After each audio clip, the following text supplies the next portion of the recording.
While peptides aren't primary acne treatments, they support overall skin health and resilience. They're generally gentle and well tolerated. Include peptides in your routine for general skin support without expecting them to treat acne directly. Hyaluronic acid is a humectant that holds up to 1,000 times its weight in water, providing significant hydration. While it doesn't treat acne, maintaining proper hydration through hyaluronic acid improves skin function and barrier health. Using hyaluronic acid serums or moisturizers provides hydration support for acne-prone skin.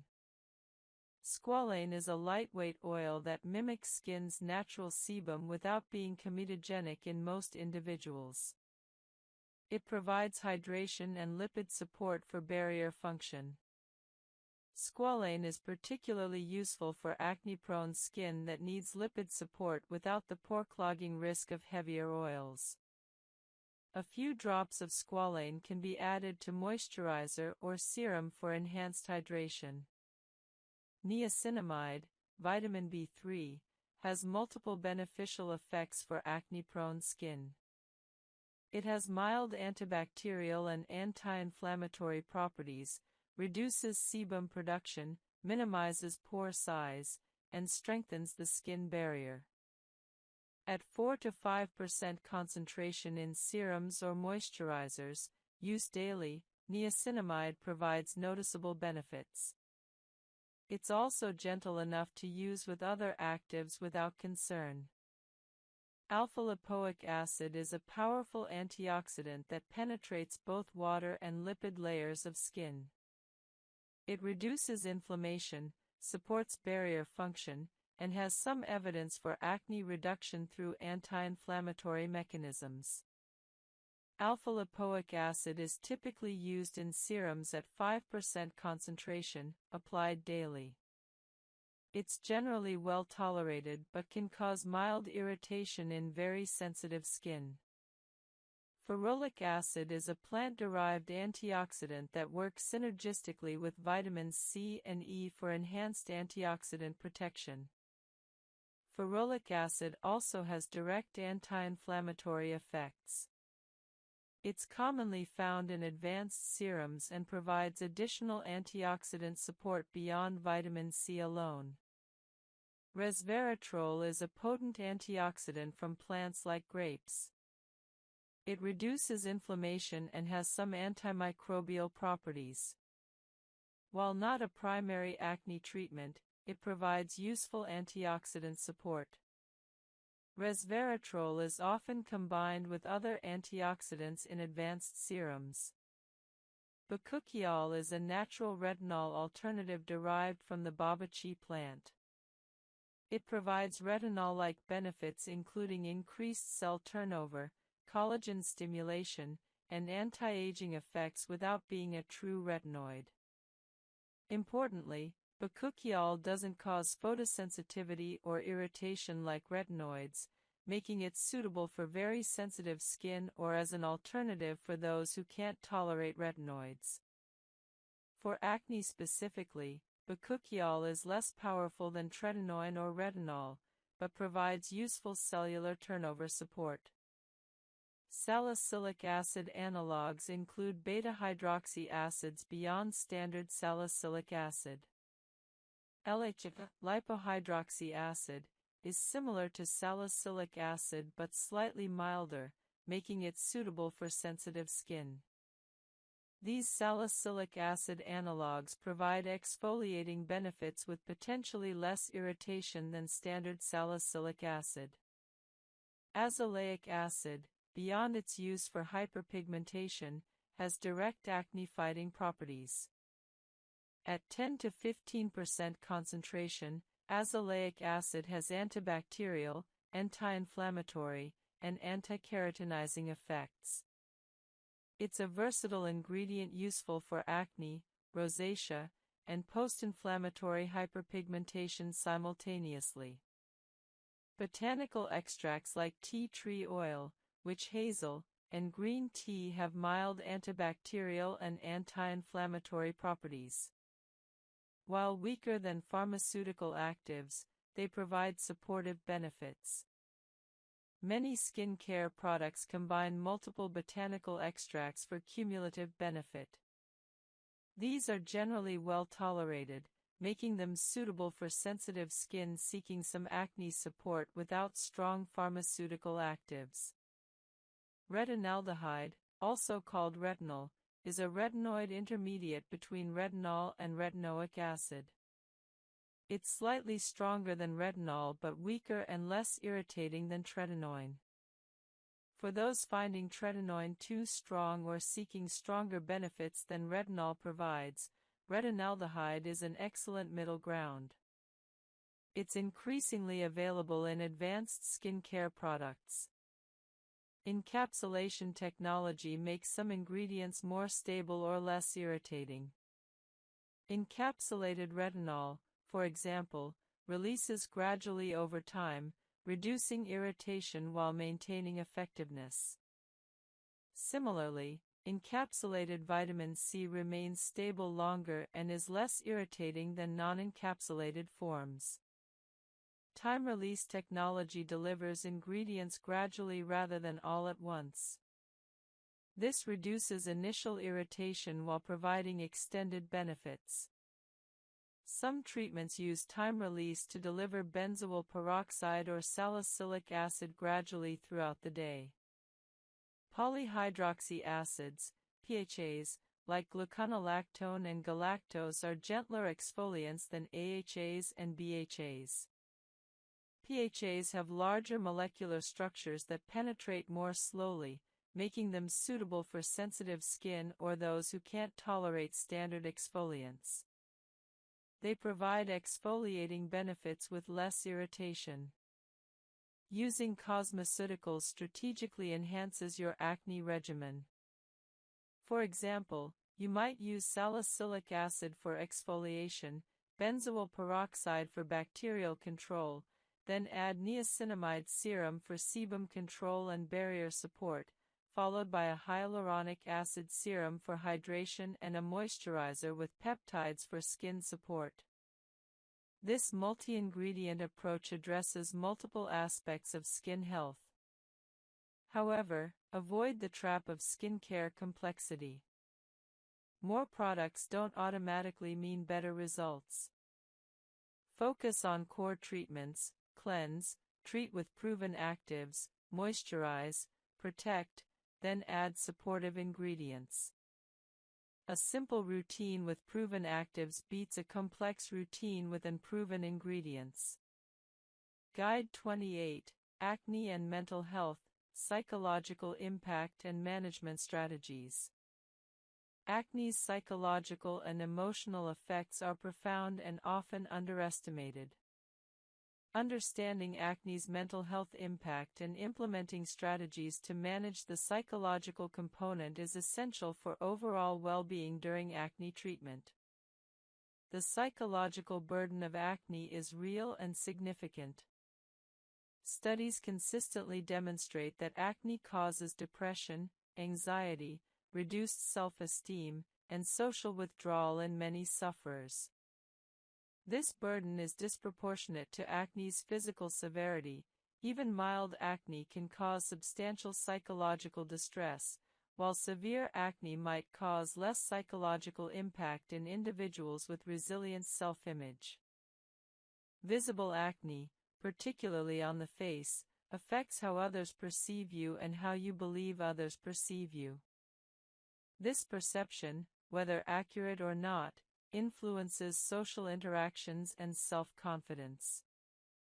Many acne sufferers report avoiding social situations, dating, or professional opportunities due to acne-related anxiety. Some experience body image disturbance and depression stemming from acne. The unpredictability of acne exacerbates psychological distress.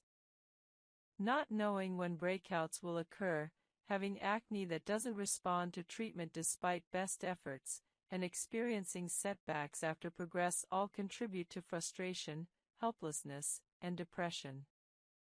The search for the right treatment becomes emotionally exhausting. Acne's psychological impact justifies aggressive medical treatment even for acne that isn't technically severe by dermatological standards.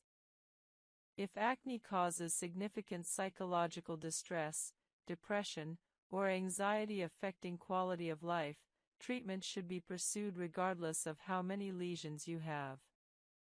Your mental health is a legitimate reason for professional acne treatment. Several psychological strategies help manage acne-related distress. Cognitive reframing involves recognizing and challenging negative thoughts about acne. Rather than, "Everyone will think I'm disgusting because of my acne," reframe to, "Most people don't notice my acne as much." Individuals receiving hormone therapy often experience acne changes related to hormonal transition.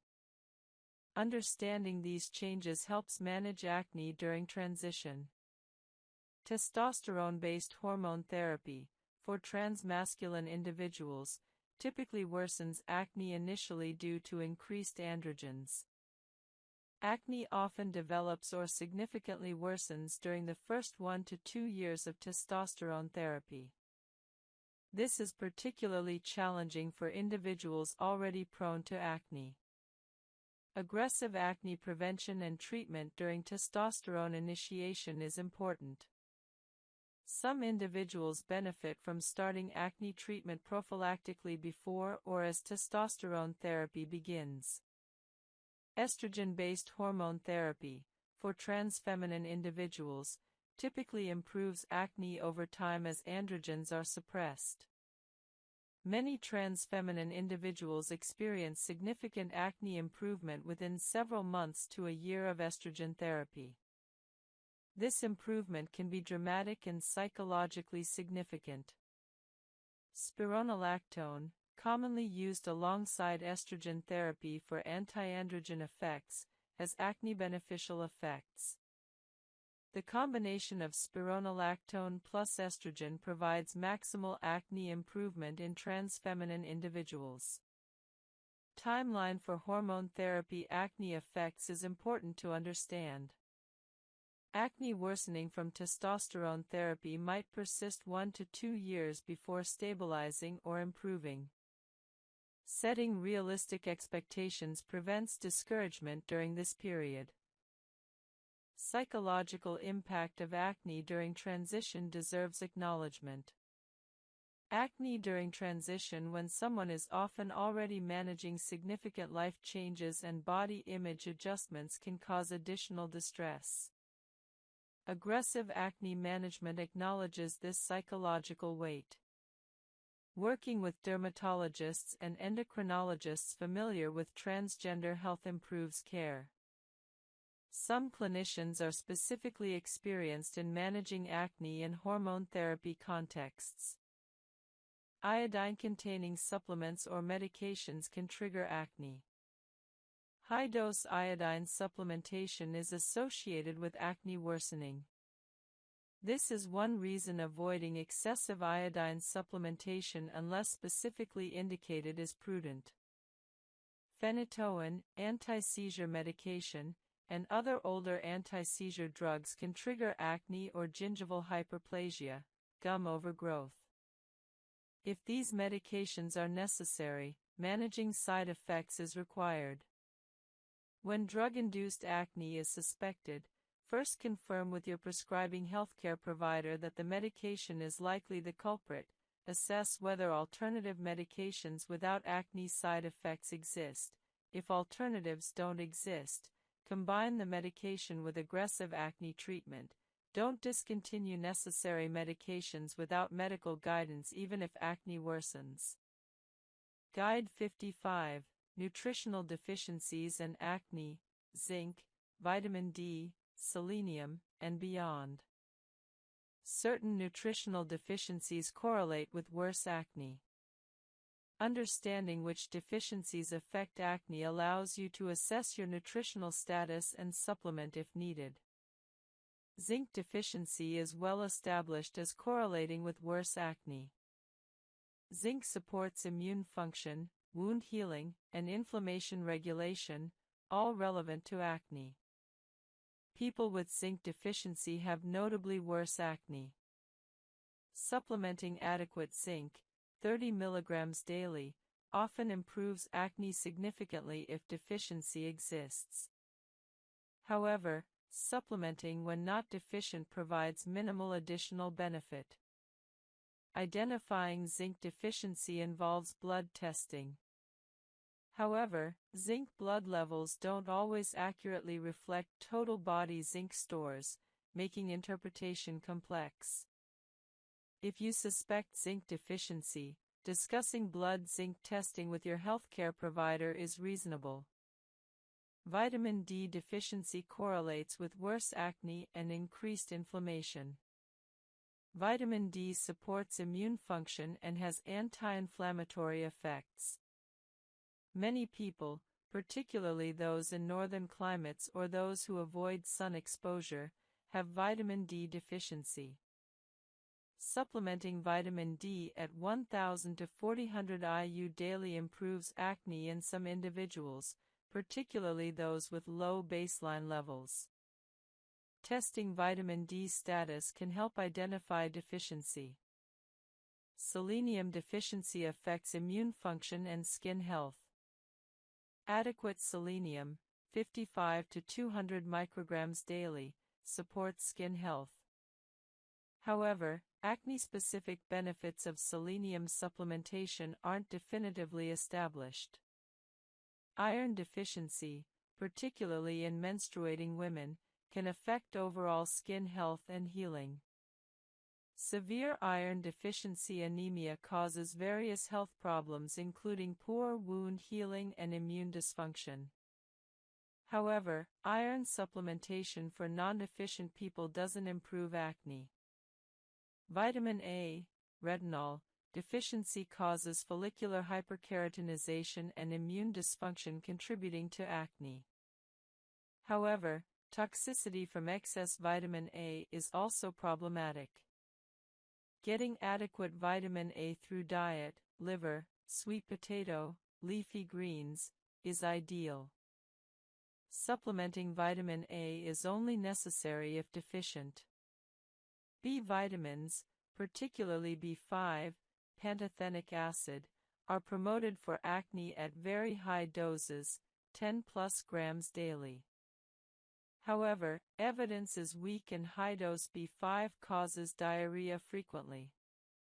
Normal B vitamin intake through diet or multivitamin supplementation supports general health without special acne benefits. Omega-3 fatty acid deficiency promotes systemic inflammation worsening acne. Getting adequate omega-3s, 1 to 2 grams EPA plus DHA daily from fish or supplements, supports skin health through inflammation reduction. Identifying nutritional deficiencies, blood testing can assess status for most nutrients. Dietary assessment helps identify if diet provides adequate nutrients, considering supplementation if deficiencies are identified. However, supplementing without deficiency rarely provides additional benefit. Getting nutrients through food when possible is preferable to supplementation.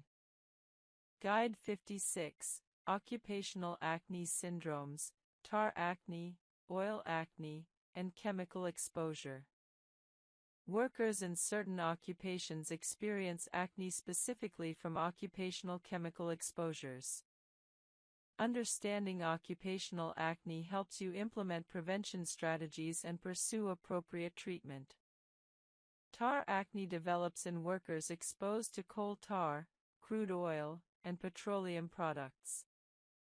Mechanics, road workers, and petroleum industry workers are susceptible. Tar acne results from follicular occlusion and irritation from these substances.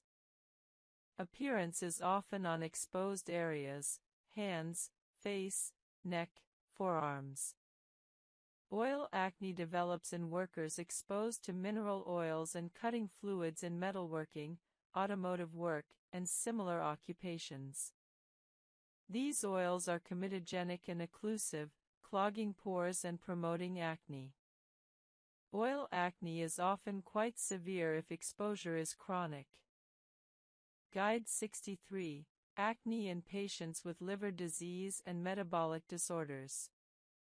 Liver disease and metabolic disorders can affect acne through various mechanisms. Managing acne in these populations requires special consideration.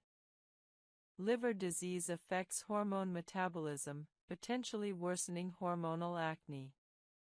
Patients with cirrhosis or chronic hepatitis often have worsened acne due to impaired estrogen metabolism and altered hormone regulation. Metabolic syndrome, combination of obesity, insulin resistance, hypertension, and dyslipidemia, correlates with worse acne. Is more sensitive to irritation and barrier compromise than younger skin. Acne treatments tolerated well at 20 might be too irritating at 50. Gentler approaches and more aggressive moisturizing are often necessary. Skin barrier function naturally declines with age, requiring more careful barrier support during acne treatment. Sensitive skin becomes more common with age. Menopausal acne related to estrogen decline often requires hormonal approaches, hormone replacement therapy or other hormonal management, rather than relying solely on topical treatments. Dryness is more common with age and often worsens with acne treatments. Aggressive moisturizing becomes increasingly important with age. Combining anti-aging skincare with acne treatment becomes relevant in older adults. Using retinoids addresses both acne and aging simultaneously, though barrier support becomes more important. Sun damage accumulated over decades makes older adults more susceptible to post-inflammatory hyperpigmentation and other post-acne complications. Extra sun protection is crucial. Taking medications for various age-related conditions, blood pressure medications, cholesterol medications, etc., increases medication-acne interaction risks. Discussing acne treatments with healthcare providers familiar with your complete medication list is important. Guide 69. Acne Severity Scoring and Objective Progress Measurement. Objectively measuring acne severity and progress helps distinguish real improvement from perceived improvement and guides treatment adjustments. Several acne severity scoring systems exist. The Global Acne Grading System, GAGS, assesses lesion counts and types in different facial regions, providing an objective severity score. The Investigator Global Assessment, IGA, uses clinical judgment to rate severity on a scale. Various others exist with different approaches. Lesion counting helps objectively track progress. Counting comedones, blackheads and whiteheads, inflammatory papules, and pustules weekly or monthly provides objective data showing whether acne is improving. Photography provides visual documentation of progress.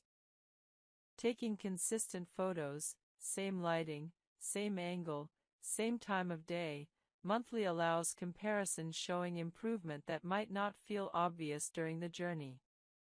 Apps and digital tools can help track lesion counts, take comparison photos, and document progress over time. Severity scoring helps determine whether treatments are working and justify continuing them. If you're using a treatment and lesion counts aren't decreasing after 8 to 12 weeks, this objective data helps justify trying different treatments rather than continuing ineffective approaches.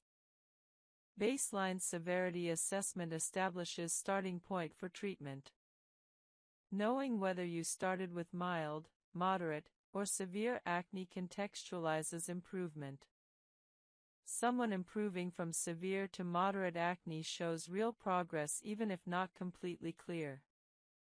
Long-term tracking shows patterns, whether acne is generally improving, stable, or worsening over months.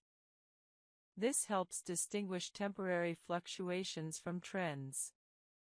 Showing objective improvement to healthcare providers demonstrates treatment effectiveness and justifies continuing treatments or pursuing additional interventions. Guide 70. Acne and Physical Activity, Exercise Benefits and Sweat Management. While exercise's acne-triggering potential through sweating is often emphasized, the overall benefits of exercise for acne typically outweigh risks. Understanding how to exercise safely while managing sweat-related acne allows enjoying exercise benefits without acne worsening. Exercise benefits acne through multiple mechanisms: stress reduction. Stress hormones worsen acne. Improved sleep, critical for skin health.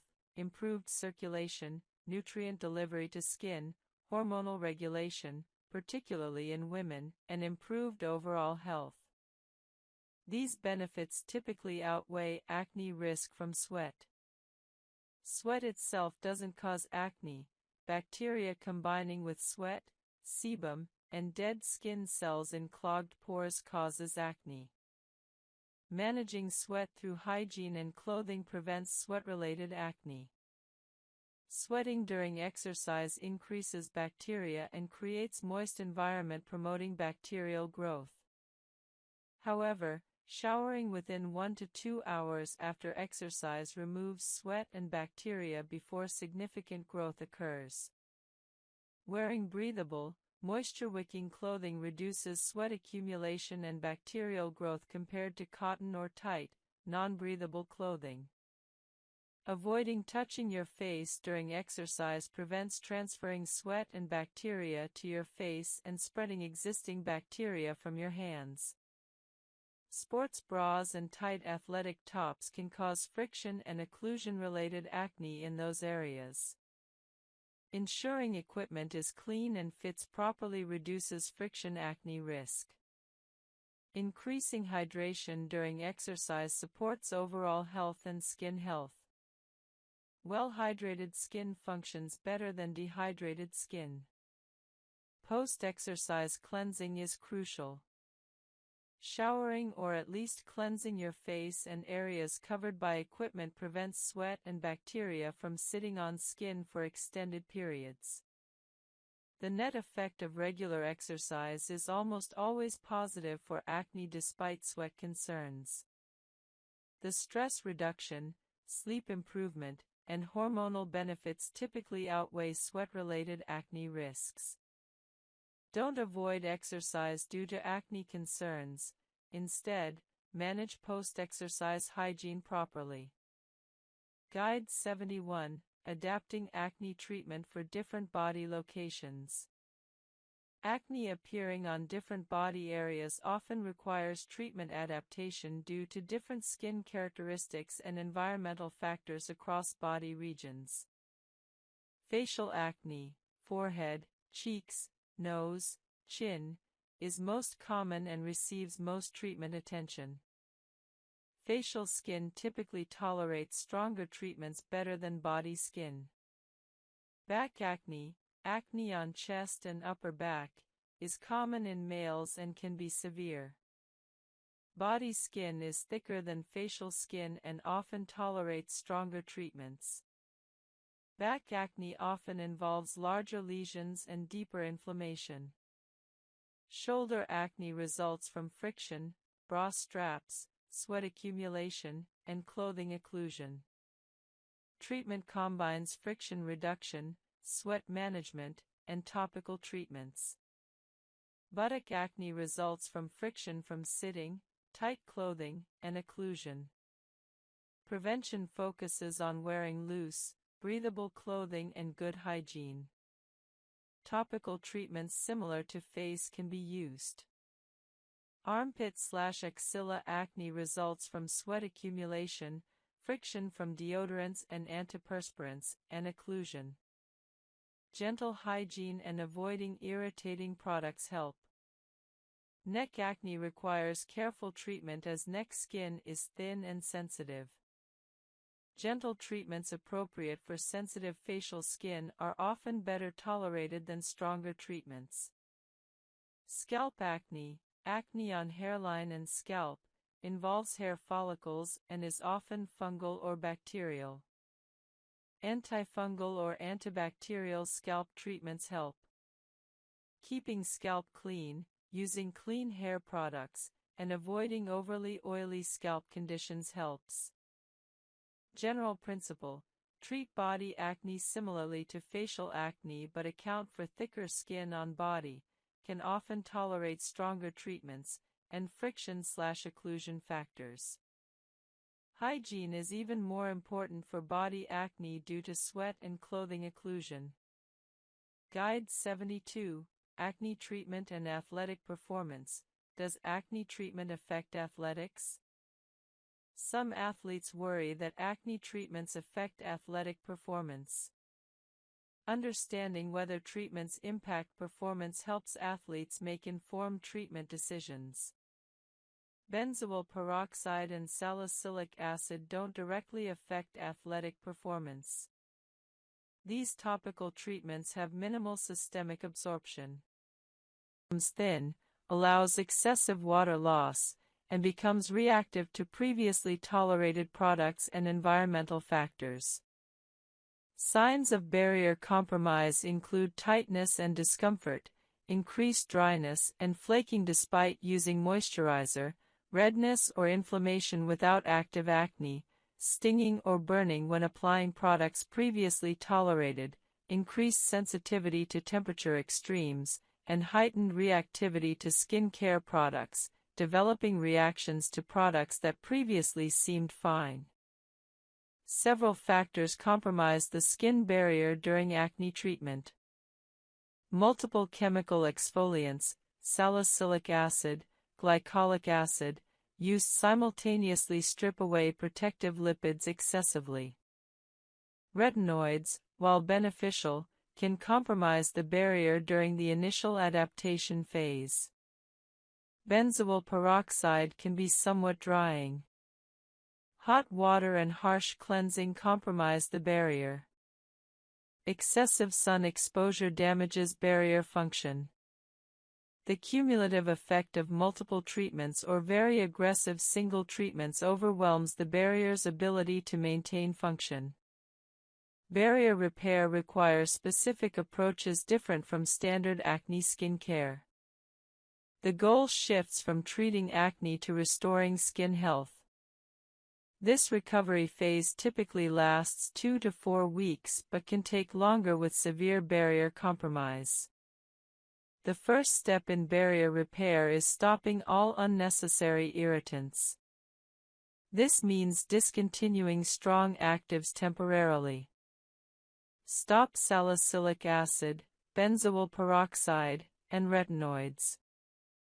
Stop chemical exfoliants. Stop high-concentration vitamin C or other potentially irritating ingredients. Use only gentle, basic skin care during the recovery phase.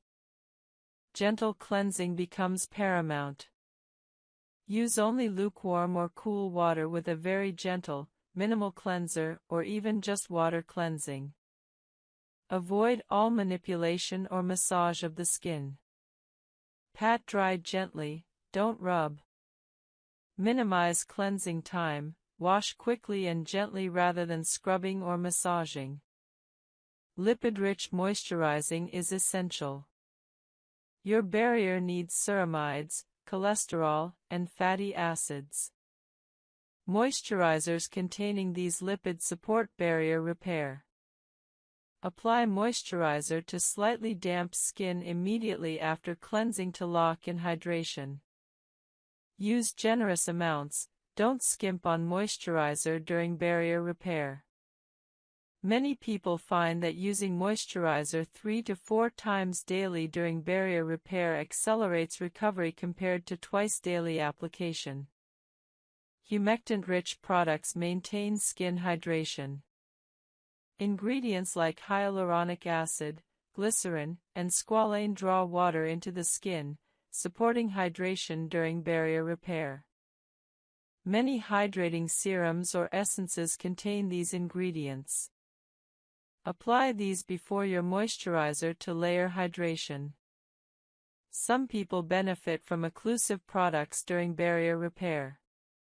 An occlusive final layer locks moisture into skin. Facial oils, jojoba, squalane, or balms create an occlusive layer over your moisturizer.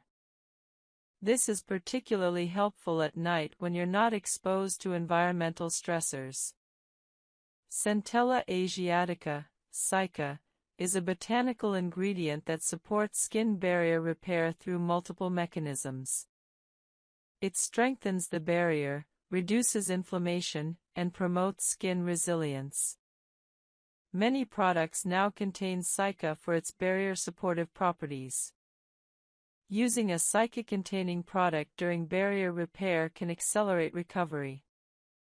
Avoid all environmental stressors during barrier repair.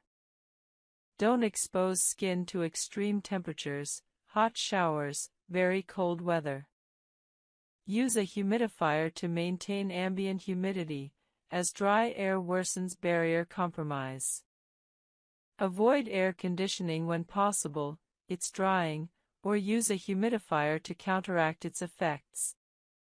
Protect skin from sun exposure. Wear sun protection even though you're not using UV sensitizing treatments. Avoid actives and potential irritants completely during barrier repair. This means no vitamin C, no niacinamide in high concentrations, no peptides, no strong antioxidants. Even gentle ingredients might irritate severely compromised skin. Stick to cleanse, hydrate, moisturize, protect as your only routine. Timeline for barrier recovery typically takes 2 to 4 weeks. By week 1, you should notice reduced tightness and reactivity. By week 2, increased tolerance and reduced dryness. By week 3 to 4, most barrier compromise resolves. However, severely compromised barriers might take 6 to 8 weeks for complete recovery. During barrier recovery, you can still protect your skin from future acne. Using SPF 30+ sunscreen is essential and doesn't compromise recovery. In fact, it supports it by protecting your recovering skin. Sunscreen should be your only active product during this phase. Once your barrier has recovered, you're comfortable, no longer experiencing tightness or reactivity, and your skin feels resilient again, you can gradually reintroduce active treatments. However, do so carefully and at lower concentrations and frequencies than you used before. For example, if you were using 2% salicylic acid daily before barrier compromise, restart with 0.5% salicylic acid 2 to 3 times weekly. Build up slowly. Reintroduce treatments one at a time, waiting at least 1 to 2 weeks between introducing new actives.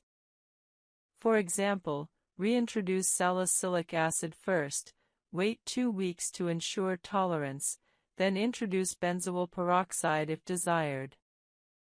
This sequential approach prevents recompromising your barrier. The barrier repair phase teaches valuable lessons about acne treatment. It emphasizes that more aggressive treatment isn't always better. Often, moderate treatment applied consistently yields better long-term results than aggressive treatment causing barrier compromise requiring recovery phases. Maintaining a healthy barrier improves overall skin health and can actually improve acne outcomes by supporting skin function. Some people find that once their barrier recovers, they can maintain clear skin with gentler treatment than they used before barrier compromise. For example, someone might have needed 2% salicylic acid daily and benzoyl peroxide to control acne, but after barrier recovery and switching to gentler 0.5 to 1% salicylic acid with retinoid maintenance, their acne stays controlled. This suggests that excessive barrier compromise actually worsened acne by disrupting skin function. Prevention is better than recovery. From the start of acne treatment, use appropriate concentrations and frequencies, incorporate moisturizing and barrier support, and listen to your skin's signals. If your skin is becoming very dry, tight, or reactive, reduce treatment intensity rather than continuing and causing more barrier damage. Long-term consistency matters more than short-term intensity. Guide 27. Cosmeceuticals and advanced skincare ingredients beyond standard acne treatments. Beyond the well-established acne treatments like benzoyl peroxide and salicylic acid, numerous cosmeceutical ingredients support acne treatment and skin health.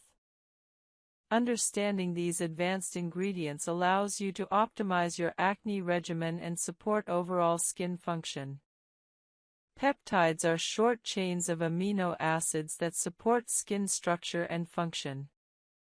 Some peptides have been studied for acne-supportive effects through anti-inflammatory mechanisms and barrier support. Matrixyl and similar peptides appear in many skincare products. While peptides aren't primary acne treatments, they support overall skin health and resilience. They're generally gentle and well tolerated. Include peptides in your routine for general skin support without expecting them to treat acne directly. Hyaluronic acid is a humectant that holds up to 1,000 times its weight in water, providing significant hydration. While it doesn't treat acne, maintaining proper hydration through hyaluronic acid improves skin function and barrier health. Using hyaluronic acid serums or moisturizers provides hydration support for acne-prone skin. Squalane is a lightweight oil that mimics skin's natural sebum without being comedogenic in most individuals. It provides hydration and lipid support for barrier function. Squalane is particularly useful for acne-prone skin that needs lipid support without the pore-clogging risk of heavier oils. A few drops of squalane can be added to moisturizer or serum for enhanced hydration. Niacinamide, vitamin B3, has multiple beneficial effects for acne-prone skin. It has mild antibacterial and anti-severe acne.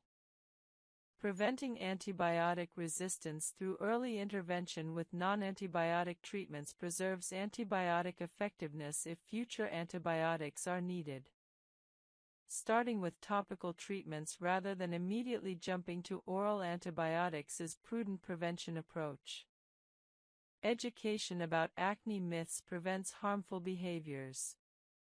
Teaching teenagers that acne results from poor hygiene, untrue, chocolate causes acne, unproven, or picking helps, false, prevents reinforcing these myths.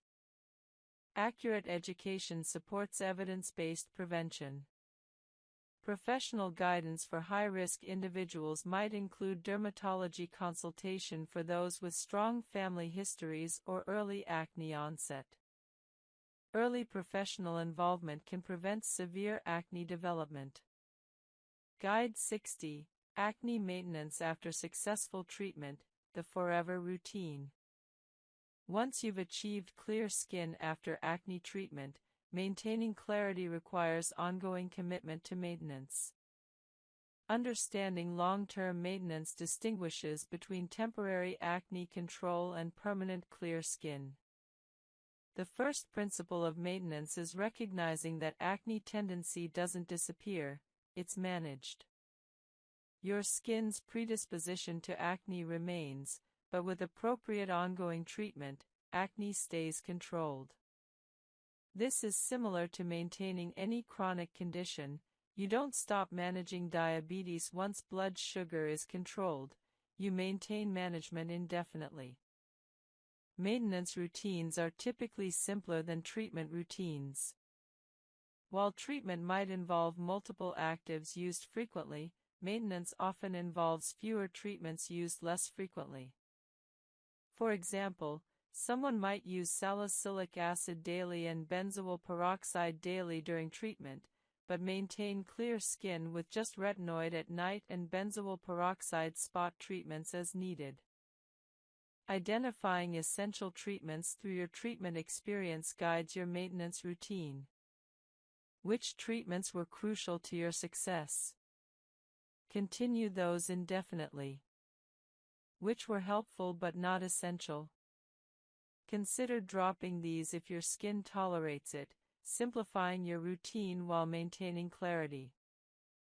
Seasonal adjustments remain important long-term. Winter might require slightly more moisturizing or reduced exfoliation frequency. Summer might require increased sun protection. These adjustments maintain skin health across seasons. Stress management, sleep, diet, and other lifestyle factors remain important long-term. While you might relax some during periods of stability, reverting entirely to poor habits causes acne recurrence. Maintaining reasonable health habits supports ongoing skin clarity. Monitoring your skin regularly allows early detection of potential recurrence. Monthly self-assessments identifying any new breakouts allows you to intensify treatment immediately if needed, preventing minor breakouts from progressing to significant acne. Having your dermatologist's contact information and willingness to contact them if acne recurs despite maintenance allows quick professional intervention. Don't try to solve recurrent acne alone for months, get professional help quickly. Keeping maintenance products on hand prevents running out and missing treatments due to product unavailability.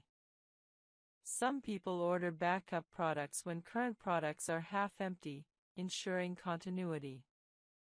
Reframing maintenance as self-care rather than burden improves adherence long-term. Your skincare routine is caring for your body's largest organ, supporting not just appearance but overall skin health and barrier function.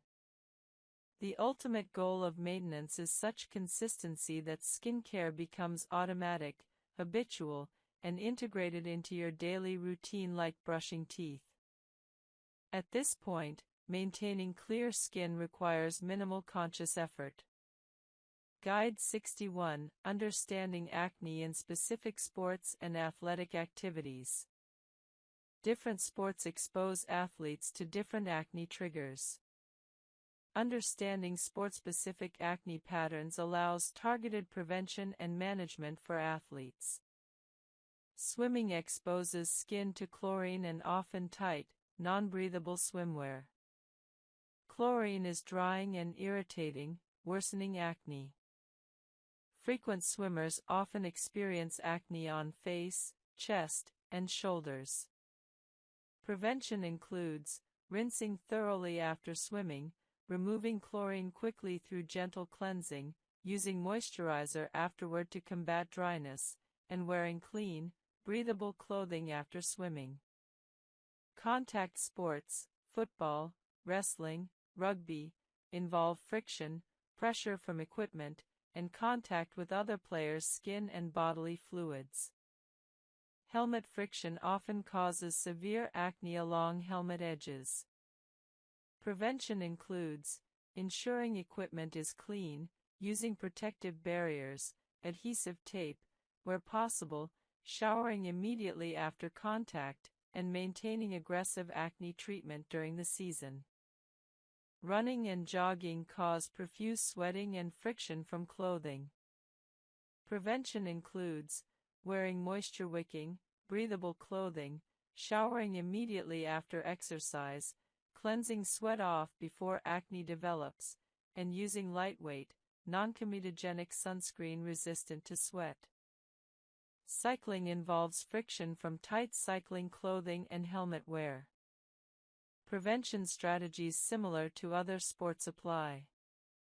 Weightlifting and resistance training involve pressure from equipment, sweat, and friction.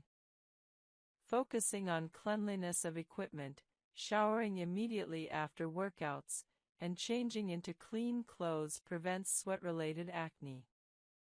Yoga and other activities with face-on-mat contact, yoga, Pilates, certain exercises, can cause acne if mats aren't clean. Using personal mats, washing them regularly, and avoiding touching your face during exercise helps. General athletic acne prevention across all sports includes showering within 1 to 2 hours after exercise, not wearing sweat-soaked clothing longer than necessary, cleansing face, neck, and areas covered by equipment, using clean towels, maintaining aggressive acne treatment during athletic seasons when acne tends to worsen. Working with dermatologists familiar with athletic acne helps develop sport-specific prevention and treatment plans. Some athletes benefit from temporary treatment intensification during seasons when their sport-specific acne triggers are highest. Guide 62: Acne Treatment During Immunosuppression and Immune Compromise. Immunosuppressed individuals, those with HIV, on immunosuppressive medications, with certain diseases, experience altered acne patterns and treatment responses. Managing acne in immunocompromised individuals requires special considerations. Severe acne with unusual presentations can indicate immune compromise in some contexts. If acne is unusually severe, doesn't respond to standard treatments, or has atypical features, immune status should be assessed. Immunosuppression can paradoxically worsen or improve acne depending on the specific immune alteration. HIV infection, particularly with low CD4 counts, is associated with worse acne and unusual presentations. Improving immune function through antiretroviral therapy often improves acne. Immunosuppressive medications, for transplant, autoimmune disease, or other conditions, sometimes worsen acne through various mechanisms. Managing acne in immunosuppressed individuals requires careful coordination with prescribers to avoid interactions and ensure appropriate acne treatment. Live bacterial vaccines are contraindicated in immunosuppressed individuals. This limits probiotic supplement options in severely immunocompromised people to non-viable probiotics, postbiotics, fermented foods. Isotretinoin should be used cautiously or potentially avoided in severely immunocompromised individuals due to risks of severe side effects and reduced healing capacity. However, isotretinoin can be used in mildly immunocompromised individuals with appropriate monitoring. Standard topical acne treatments are generally safe in immunocompromised individuals, though infection risk from acne. Dietary changes, hormonal changes. Identifying changes allows you to troubleshoot. Sometimes a simple adjustment, returning to a previous moisturizer, increasing stress management, or addressing dietary changes, restores clarity. For women, track your menstrual cycle and acne patterns indefinitely. If hormonal patterns are evident, you can prepare in advance during high-risk times with more aggressive treatment or preventative actions. Update your routine periodically based on new information. Skincare science evolves, new evidence-based ingredients and treatments emerge. While your core routine remains consistent, you might incorporate new additions. For example, if you weren't using sunscreen consistently but learn about new photostable sunscreen formulations, adding a good sunscreen enhances your results. However, don't constantly change your routine chasing new trends. Consistency matters far more than having the newest products. Have a plan if major breakout recurs. If despite your best efforts you experience significant acne recurrence, don't panic or feel you've failed. Contact your dermatologist to identify what changed and resume professional treatment if necessary. Sometimes life circumstances, severe stress, hormonal changes, medications, require adjusting your treatment approach. Your dermatologist can help.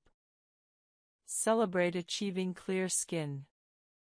Reaching this point likely required significant effort and patience.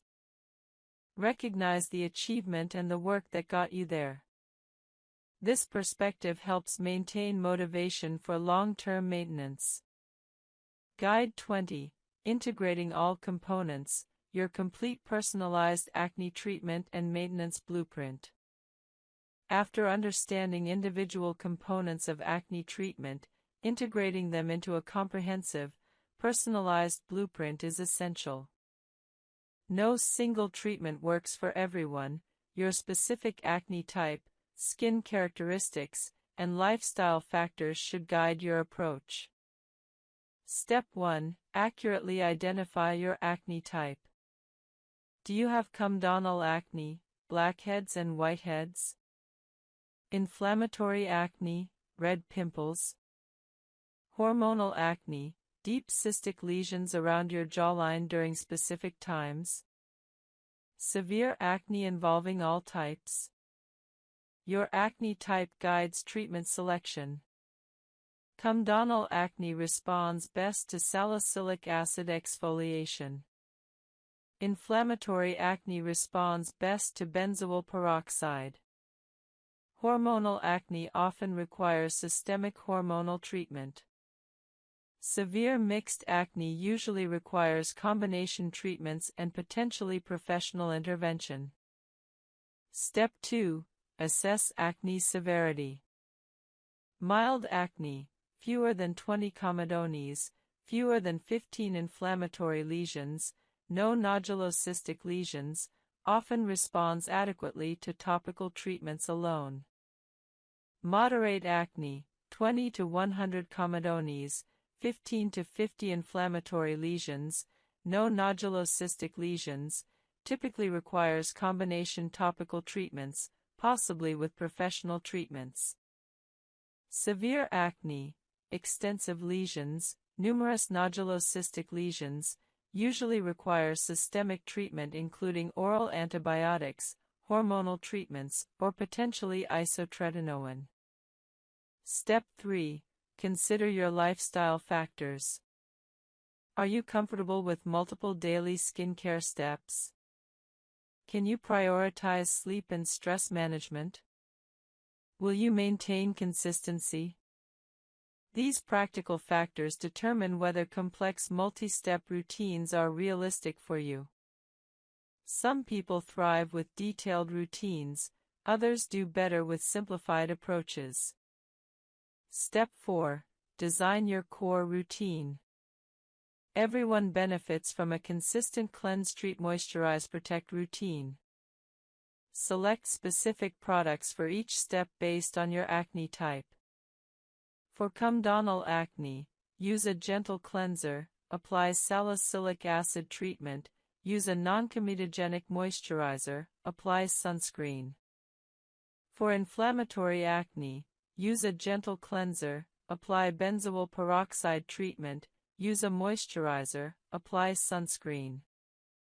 For mixed or severe acne, consider consulting a dermatologist for prescription treatments. Step 5.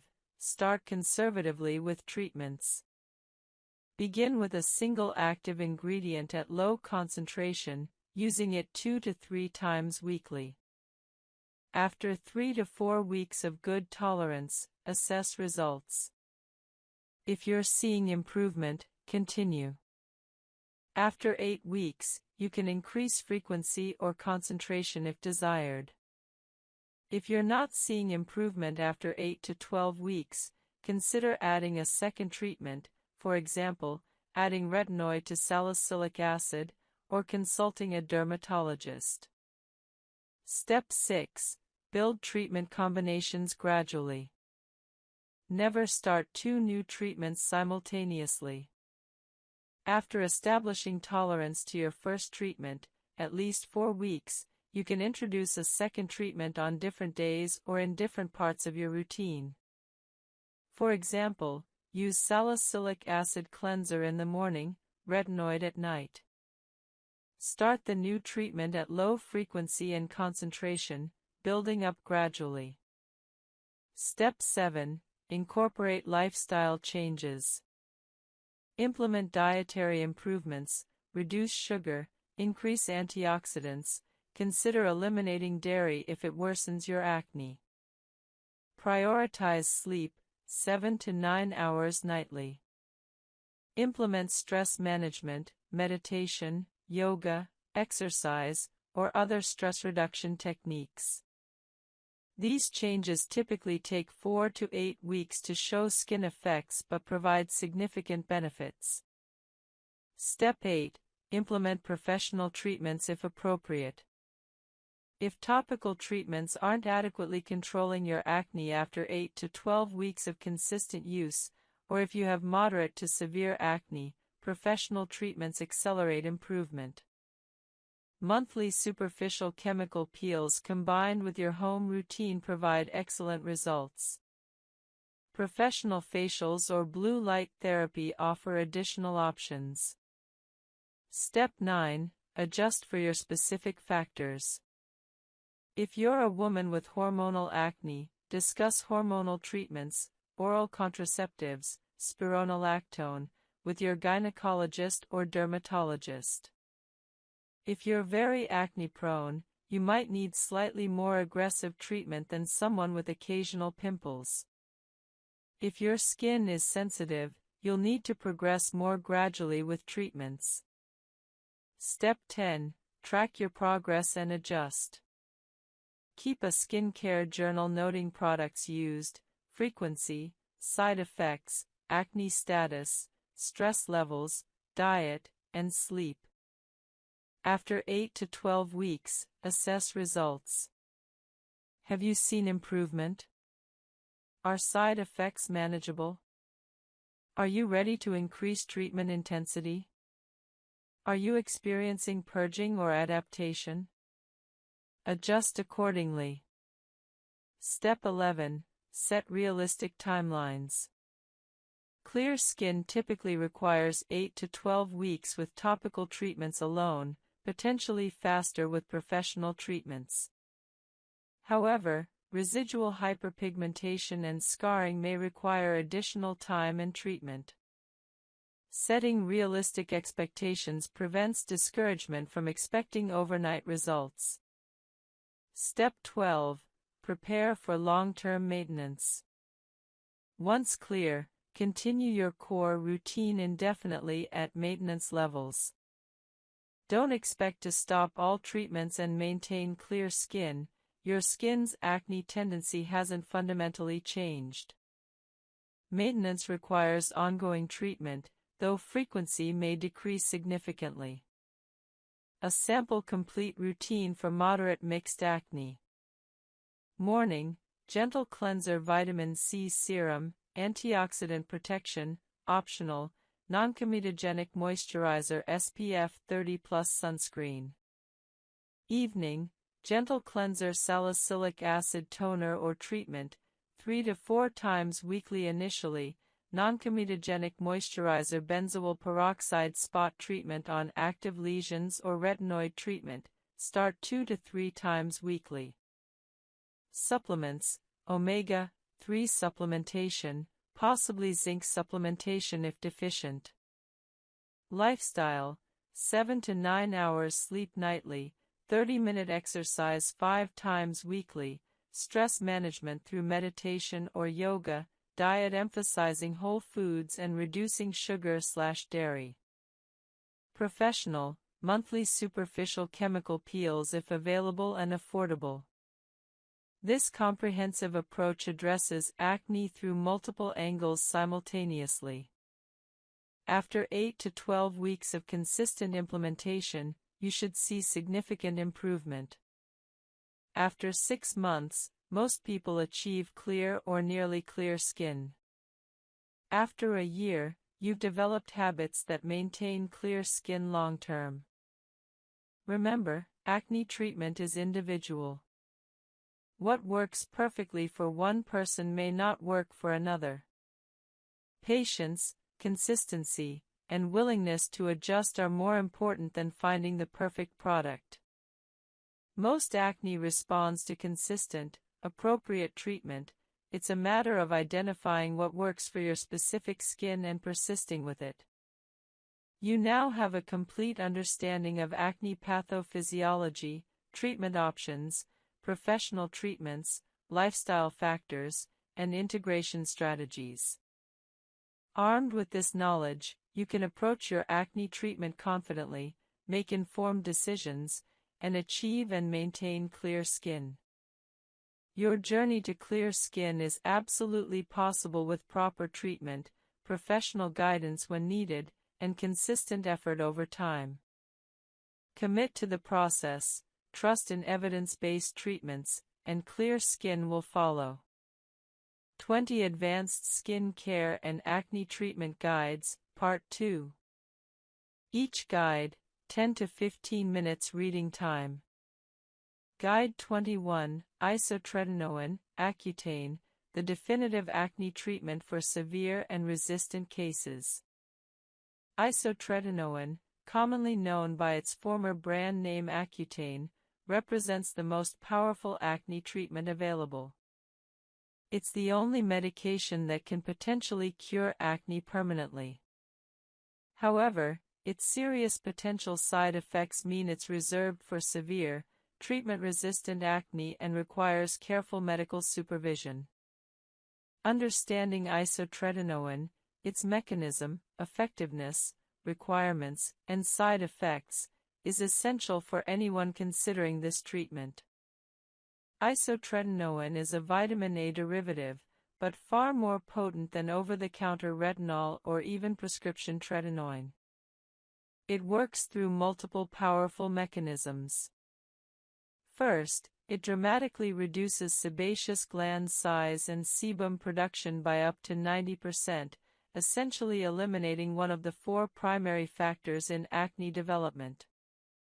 Second, it normalizes follicular keratinization, preventing dead skin cell accumulation that leads to comedones. Third, it has powerful anti-inflammatory effects, reducing the inflammation driving acne.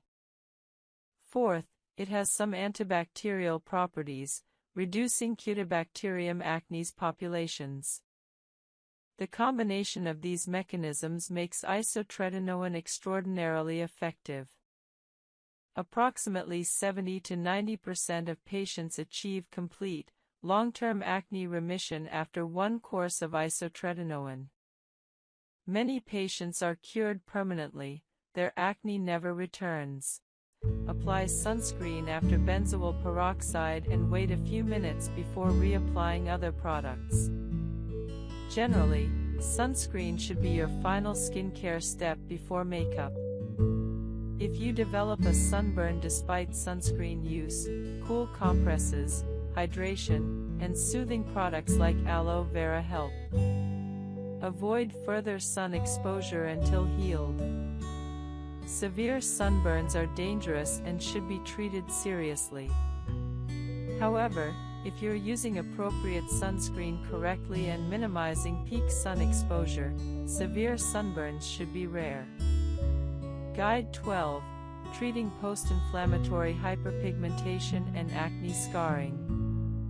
After acne heals, 2 primary complications can persist: post-inflammatory hyperpigmentation, dark marks, and physical scarring.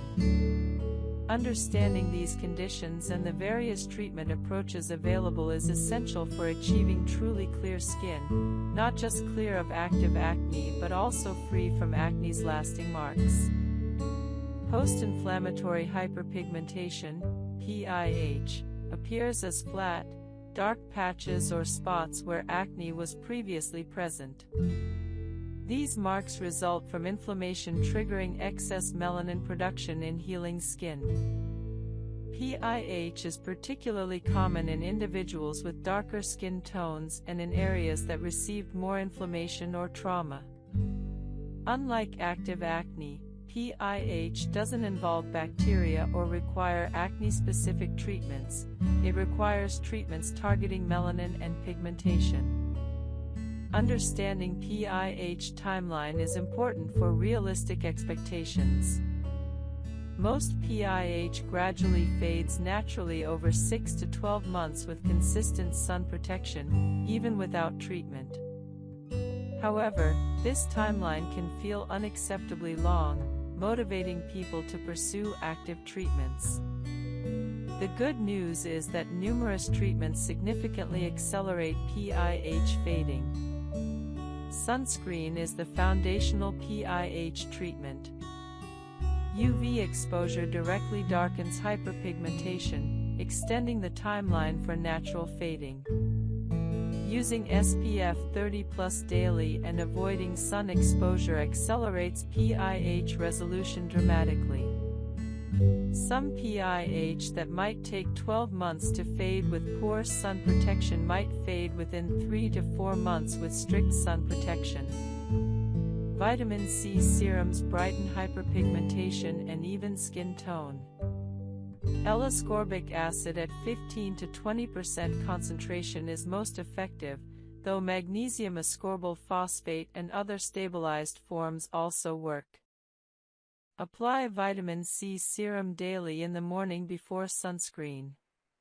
Results typically appear after 4 to 8 weeks of consistent use.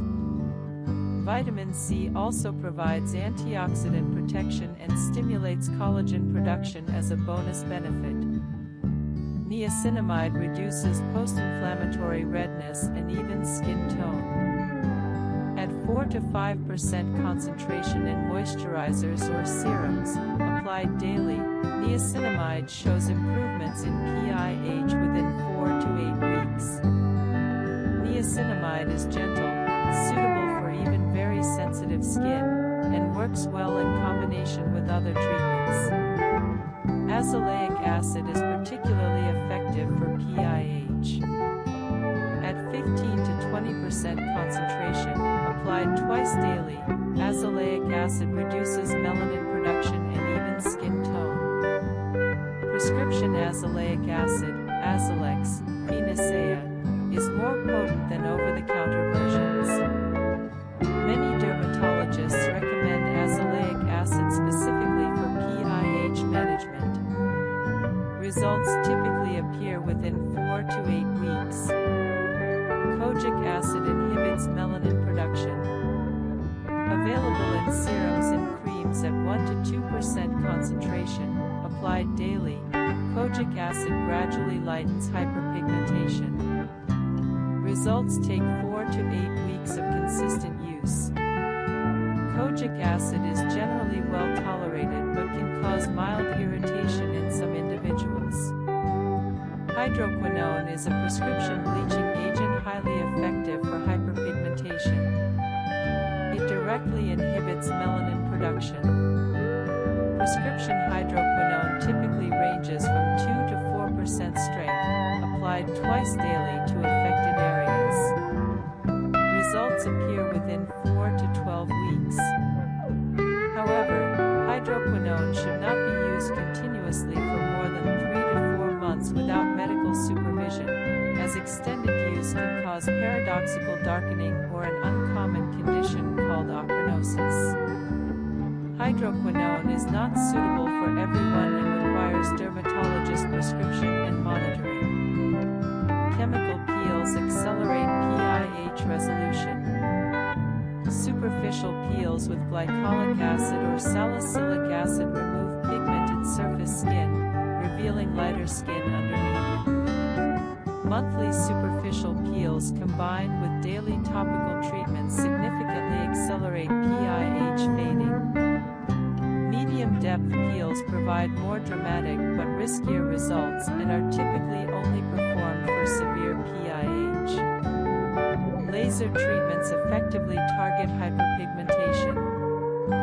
Q-switched lasers are specifically designed to break up melanin pigment, with different wavelengths targeting different pigment depths.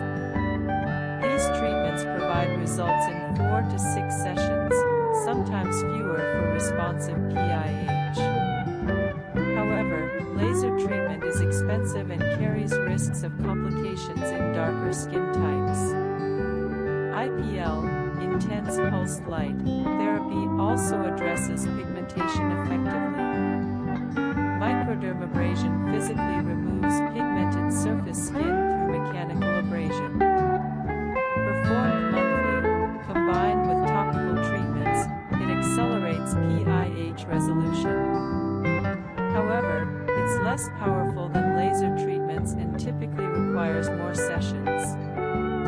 Combination approaches yield best results. Most dermatologists recommend combining daily topical treatments, vitamin C, azelaic acid, or hydroquinone, with monthly professional treatments, chemical peels or laser. This dual approach treats PIH from multiple angles, achieving faster, more complete resolution. Acne scarring is a more permanent complication than PIH. Scarring results from significant inflammation destroying collagen, resulting in physical indentations or elevation of the skin. There are three main types of acne scars: ice pick scars, deep, narrow indentations; boxcar scars, wider, flat-bottomed indentations; and rolling scars, wave-like depressions.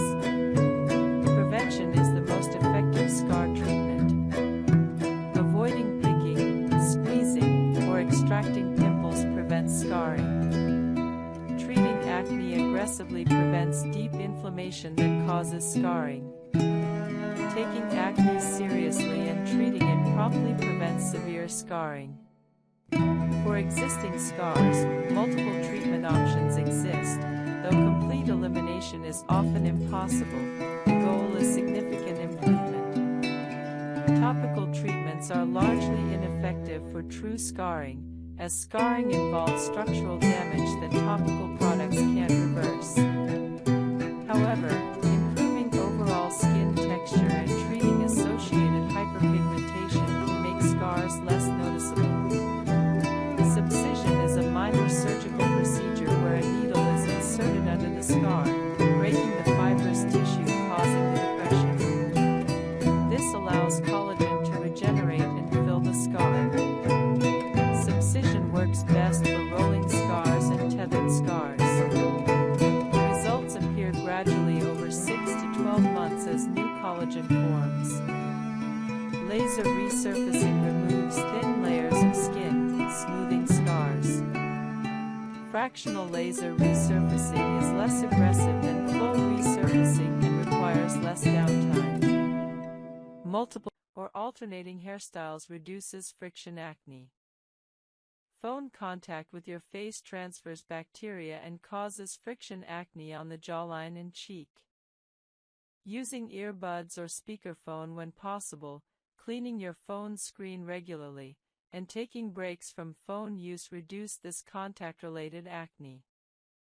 For occupational friction acne, workers in certain industries, workplace modifications and protective equipment prevent acne. Ensuring clean, breathable protective equipment and maintaining good hygiene at work helps control occupational friction acne. Acne mechanica is often preventable through simple environmental modifications.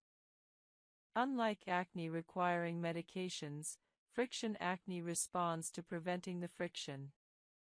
This makes acne mechanica particularly frustrating when it occurs, since prevention is often simpler than treatment.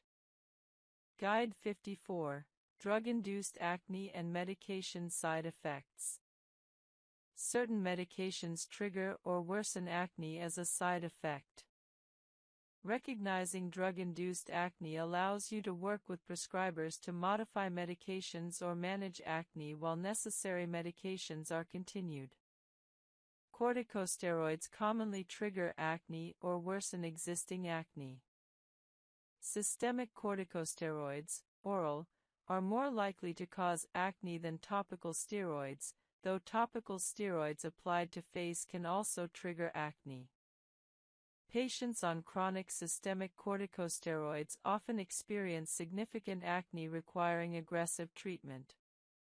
If corticosteroids are necessary, combining them with acne treatment is often required. Lithium, used for bipolar disorder treatment, causes acne in many patients. The mechanism involves effects on follicular epithelium and sebaceous gland function. Acne from lithium is sometimes severe. Working with your psychiatrist on whether alternative mood stabilizers are possible, or combining lithium with aggressive acne treatment, might be necessary. Anabolic steroids cause severe acne in nearly everyone using them. Anabolic steroid use for performance enhancement causes acne that often requires isotretinoin for management. The acne is typically severe, widespread, and on the trunk as well as face. Hormonal contraceptives can either improve or worsen acne depending on the specific formulation.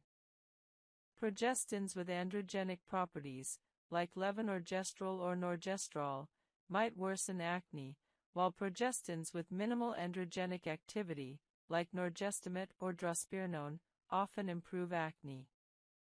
If birth control is worsening acne, switching to a formulation with less androgenic progestin often helps. Anti-seizure medications sometimes worsen acne through various mechanisms. Working with your neurologist if seizure medications are worsening acne might identify alternatives or necessitate aggressive acne management. Vitamin B12 supplementation can paradoxically worsen acne in some individuals through unknown mechanisms. If you take B12 supplements and notice acne worsening, discontinuing B12 might help. Iodine-containing supplements or medications can trigger acne. High-dose iodine supplementation is associated with acne worsening. This is one reason avoiding excessive iodine supplementation unless specifically indicated is prudent. Phenytoin, anti-seizure medication, and other older anti-seizure drugs can trigger acne or gingival hyperplasia, gum overgrowth. If these medications are necessary, managing side effects is required. When drug-induced acne is suspected, first confirm with your prescribing healthcare provider that the medication is likely the culprit. Assess whether alternative medications without acne side effects exist. If alternatives don't exist, combine the medication with aggressive acne treatment. Don't discontinue necessary medications without medical guidance even if acne worsens. Guide 55, Nutritional Deficiencies and Acne, Zinc, Vitamin D, Selenium, and beyond. Certain nutritional deficiencies correlate with worse acne. Understanding which deficiencies affect acne allows you to assess your nutritional status and supplement if needed.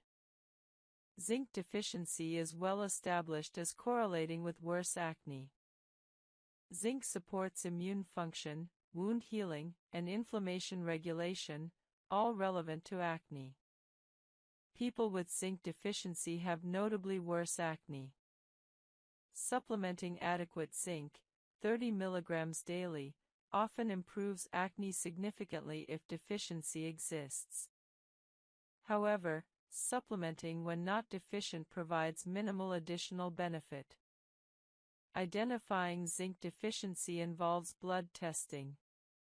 However, zinc blood levels don't always accurately reflect total body zinc stores, making interpretation complex. If you suspect zinc deficiency, discussing blood zinc testing with your healthcare provider is reasonable. Vitamin D deficiency correlates with worse acne and increased inflammation. Vitamin D supports immune function and has anti-inflammatory effects. Many people, particularly those in northern climates or those who avoid sun exposure, have vitamin D deficiency. Supplementing vitamin D at 1000 to 400 IU daily improves acne in some individuals, particularly those with low baseline levels. Testing vitamin D status can help identify deficiency. Selenium deficiency affects immune function and skin health. Adequate selenium, 55 to 200 micrograms daily, supports skin health. However, acne-specific benefits of selenium supplementation aren't definitively established. Iron deficiency, particularly in menstruating women, can affect overall skin health and healing. Severe iron deficiency anemia causes various health problems including poor wound healing and immune dysfunction. However, iron supplementation for non-deficient people doesn't improve acne. Vitamin A, retinol, deficiency causes follicular hyperkeratinization and immune dysfunction contributing to acne. However, toxicity from excess vitamin A is also problematic. Getting adequate vitamin A through diet, liver, sweet potato, leafy greens, is ideal. Supplementing vitamin A is only necessary if deficient. B vitamins, particularly B5, pantothenic acid, are promoted for acne at very high doses, 10 plus grams daily. However, evidence is weak and high-dose B5 causes diarrhea frequently. Normal B vitamin intake through diet or multivitamin supplementation supports general health without special acne benefits. Omega-3 fatty acid deficiency promotes systemic inflammation worsening acne. Getting adequate omega-3s, 1 to 2 grams EPA plus DHA daily from fish or supplements, supports skin health through inflammation reduction. Identifying nutritional deficiencies, blood testing can assess status for most nutrients. Dietary assessment helps identify if diet provides adequate nutrients, considering supplementation if deficiencies are identified. However, supplementing without deficiency rarely provides additional benefit. Getting nutrients through food when possible is preferable to supplementation. Guide 56, Occupational Acne Syndromes, Tar acne, Oil acne, and Chemical exposure. Workers in certain occupations experience acne specifically from occupational chemical exposures. Understanding occupational acne helps you implement prevention strategies and pursue appropriate treatment. Tar acne develops in workers exposed to coal tar, crude oil, and petroleum products. Mechanics, road workers, and petroleum industry workers are susceptible. Tar acne results from follicular occlusion and irritation from these substances. Appearance is often on exposed areas, hands, face, neck, forearms. Oil acne develops in workers exposed to mineral oils and cutting fluids in metalworking, weeks or even months without fully resolving. Unlike typical acne that might be spread across the face, hormonal acne often appears in the same locations repeatedly. The hormonal pattern of acne is highly telling. Many women notice breakouts occur in a predictable pattern related to their menstrual cycle. Breakouts might appear 3 to 5 days before menstruation begins, resolve during menstruation, then reappear in the luteal phase, after ovulation. This cyclical pattern is a clear indicator of hormonal involvement. Some women break out only during specific phases of their cycle, while others experience breakouts throughout the cycle with worsening at predictable times. Hormonal acne results from heightened skin sensitivity to androgens, particularly testosterone and DHT, dihydrotestosterone. These male hormones stimulate sebaceous glands to produce more sebum, even in the presence of normal hormone levels. Additionally, androgens promote follicular hyperkeratinization and may increase colonization of acne-causing bacteria. Women's testosterone levels fluctuate with their menstrual cycle, with higher levels during the luteal phase, explaining the predictable timing of hormonal acne breakouts. Recognizing hormonal acne requires tracking your breakouts. Keep a calendar marking breakout dates and your menstrual cycle dates for 2 to 3 months. If breakouts cluster around specific menstrual cycle phases, hormonal acne is likely. Polycystic ovary syndrome, PCOS, a condition affecting ovulation and hormone regulation, often causes severe hormonal acne. Women with PCOS typically have elevated androgen levels and irregular menstrual cycles. Topical acne treatments alone are often insufficient for hormonal acne. While they help manage symptoms, they don't address the underlying hormonal cause. Therefore, treating hormonal acne often requires systemic, oral, medications that regulate hormones or reduce skin sensitivity to hormones. Hormonal contraceptives are the first-line treatment for hormonal acne in women who desire birth control.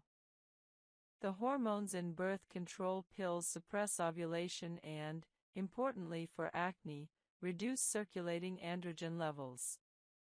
Specifically, oral contraceptives increase sex hormone-binding globulin, SHBG, a protein that binds androgens and makes them unavailable to skin cells. The result is reduced sebum production and decreased follicular keratinization. Not all birth control pills are equally effective for acne. Combination pills containing estrogen and progestin are effective. However, some progestins have androgenic properties, meaning they act similarly to testosterone, and can worsen acne. Progestins with lower or no androgenic activity include norgestimate, desogestrel, and drospirenone. Birth control pills specifically approved for acne treatment by the FDA include orthotricycline, norgestimate, estrostep, norethindrone, Yaz, drospirenone, and Bayaz, drospirenone with additional vitamins. These pills typically show acne improvement after 3 to 4 months of use, with maximum improvement by 6 months. Starting a new birth control pill doesn't immediately improve acne. Acne often temporarily worsens in the first 1 to 2 months as your body adjusts to new hormone levels.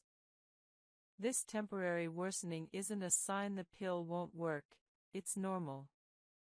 Stick with your chosen pill for at least 3 months before concluding it isn't working. If after 3 months acne hasn't improved, discuss switching to a different progestin or a different pill formulation with your gynecologist or dermatologist. Spironolactone is an alternative or complementary treatment for hormonal acne. This medication is a potassium-sparing diuretic that also acts as an androgen receptor antagonist, blocking androgens from affecting skin cells.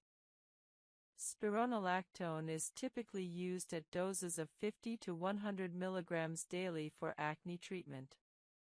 It's often prescribed in combination with birth control pills for additional effectiveness. Spironolactone requires careful monitoring. Potential side effects include dizziness, lightheadedness, menstrual irregularities, and breast tenderness. More serious but rare complications include elevated potassium levels that can affect heart rhythm. Regular blood tests monitoring kidney function and potassium levels are necessary when taking spironolactone. Despite these considerations, many dermatologists consider spironolactone an excellent option for hormonal acne, particularly when combined with topical treatments and possibly birth control pills. Lifestyle factors significantly impact hormonal acne. Stress increases cortisol production, which increases androgen activity and sebum production. Implementing stress reduction techniques like meditation, yoga, regular exercise, and adequate sleep improves hormonal balance and acne. Regular aerobic exercise appears particularly beneficial for hormonal regulation. Diet influences hormonal acne through multiple mechanisms. High glycemic foods spike blood sugar and insulin, stimulating sebaceous gland activity and androgen production. Reducing refined carbohydrates and sugar while increasing complex carbohydrates, fiber, and whole foods helps regulate blood sugar and improve acne. Some research suggests dairy products, particularly skim milk, may trigger acne through hormonal pathways. Reducing dairy or switching to hormone-free milk might help if dairy appears to worsen your acne. Insulin resistance, common in women with PCOS, worsens hormonal acne. Reducing refined carbohydrates and sugar, eating regular meals with balanced macronutrients, and maintaining healthy body weight improves insulin sensitivity and can significantly reduce acne. Adding inositol supplementation may help with insulin resistance in some women. Discuss this with your healthcare provider. When to consider professional treatment for hormonal acne. If your acne is severe, widespread, or causes significant psychological distress, see a dermatologist and gynecologist together.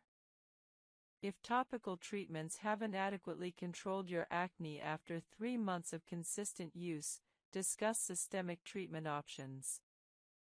If you suspect hormonal imbalances, irregular periods, excessive hair growth, fertility issues, see both specialists. Guide 8. Natural and evidence-based home remedies for mild to moderate acne. While prescription and over-the-counter acne treatments are scientifically validated and highly effective, several natural ingredients have research supporting their acne-fighting properties. These natural remedies can supplement professional treatments or be used alone for mild acne. Understanding which natural ingredients are evidence-based versus marketing hype is crucial. Tea tree oil is one of the most researched natural acne remedies. Multiple studies demonstrate its antibacterial and anti-inflammatory properties. Tea tree oil kills acne-causing bacteria and reduces inflammation associated with pimples. However, undiluted tea tree oil is irritating and can cause contact dermatitis, redness, and dryness. Always dilute tea tree oil with a carrier oil like coconut oil, jojoba oil, or argan oil before applying to skin. A typical dilution is 5 to 10% tea tree oil mixed with carrier oil. Apply this diluted mixture as a spot treatment to individual pimples using a cotton swab. Don't apply to your entire face, as this may be overly drying. Aloe vera has well-documented anti-inflammatory and antimicrobial properties. Pure aloe vera gel, applied directly from the leaf or as a pure gel product, soothes inflamed acne, reduces redness, and promotes healing. Aloe vera doesn't have the side effects associated with many acne treatments. It won't dry your skin excessively or cause irritation. Apply pure aloe vera gel as a spot treatment or all over your face as a lightweight moisturizer. Most people tolerate aloe vera well, though some experience mild irritation. If you're allergic to plants in the Liliaceae family, lilies, onions, garlic, you might react to aloe. Honey, particularly raw and manuka honey, has antimicrobial, anti-inflammatory, and healing properties. Raw honey contains enzymes and compounds that fight bacteria and reduce inflammation. It's gentle and suitable even for sensitive skin. Apply raw honey as an occasional face mask. Mix a small amount with water to create a spreadable consistency. Apply to clean skin for 10 to 15 minutes, then rinse with lukewarm water. You can do this 1 to 2 times weekly. Some people apply honey directly to pimples as a spot treatment. Honey is gentle, affordable, and many people find it effective for mild acne. Green tea contains powerful antioxidants called catechins that have antibacterial, anti-inflammatory, and sebum-reducing properties. Studies demonstrate that topical green tea application reduces acne severity. Brew strong green tea, allow it to cool completely, and use it as a rinse after cleansing, as a toner, or apply it to your face with a cotton pad.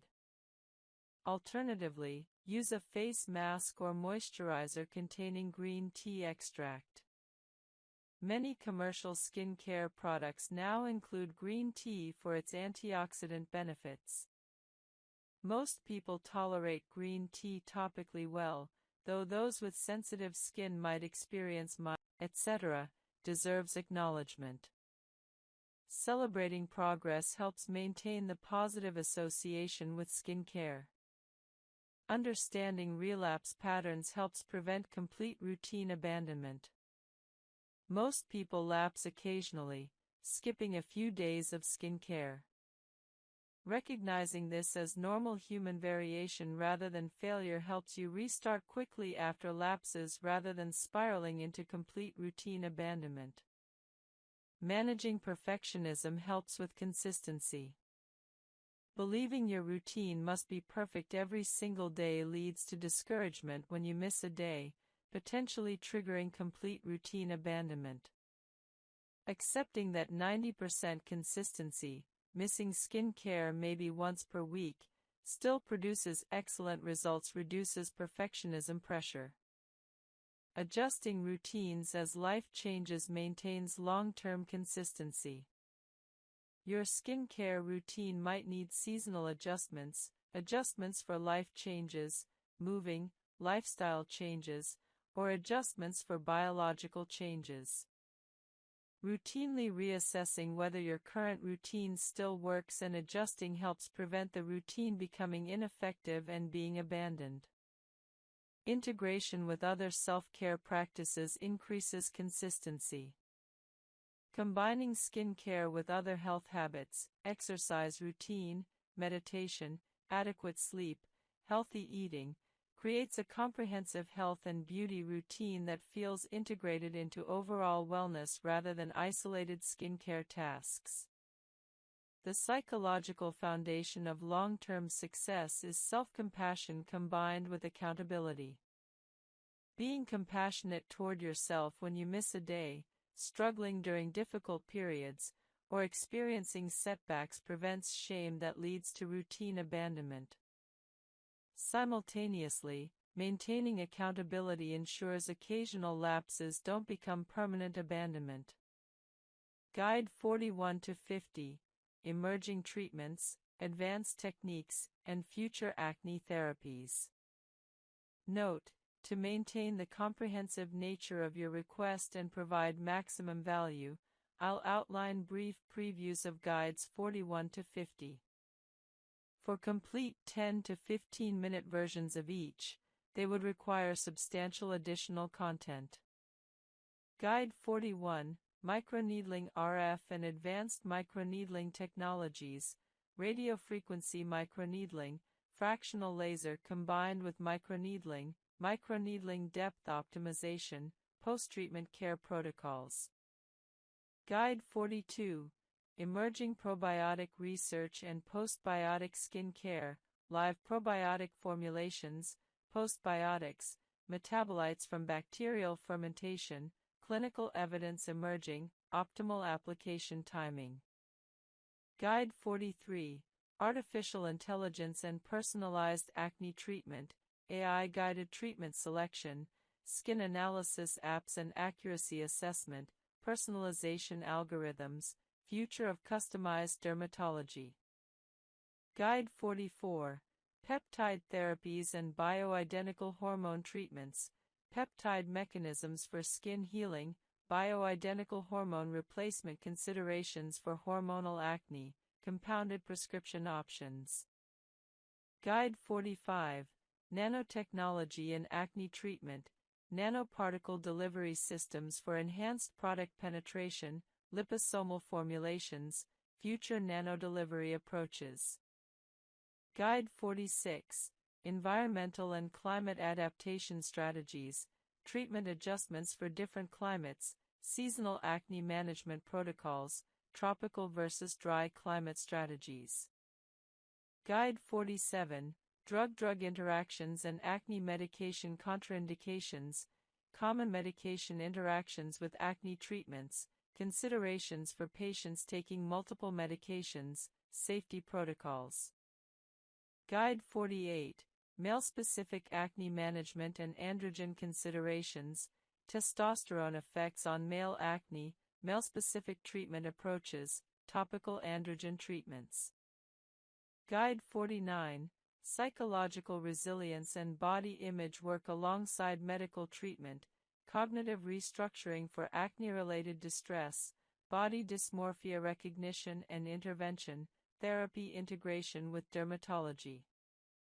Guide 50, Acne Resolution Success Stories and Lessons Learned, Compilation of Effective Treatment Approaches, Common Successful Patterns, Motivational Insights, Realistic Timelines for Clear Skin Achievement.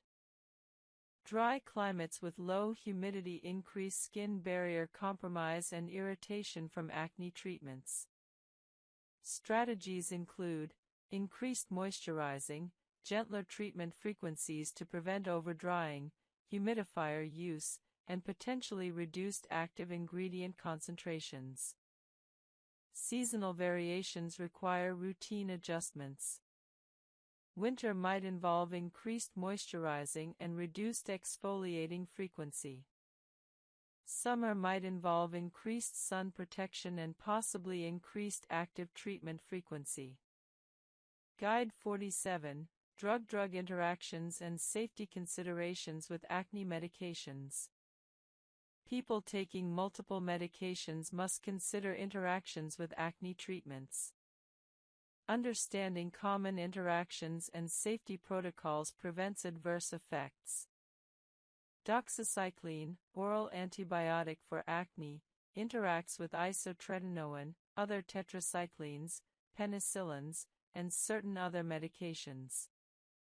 Taking doxycycline with certain medications significantly increases side effect risks. Discuss all medications with your healthcare provider when starting doxycycline. Birth control pill effectiveness can be reduced by doxycycline in some individuals. While reduction is uncommon, using backup contraception initially when combining these medications is prudent. Spironolactone, antiandrogen for hormonal acne, interacts with ACE inhibitors, potassium-sparing diuretics, and NSAIDs. Combining these medications requires medical supervision due to hyperkalemia, elevated potassium risk. Retinoids interact with vitamin A and other retinoids. Never combine different retinoid forms. Additionally, retinoids interact with certain other medications requiring coordination.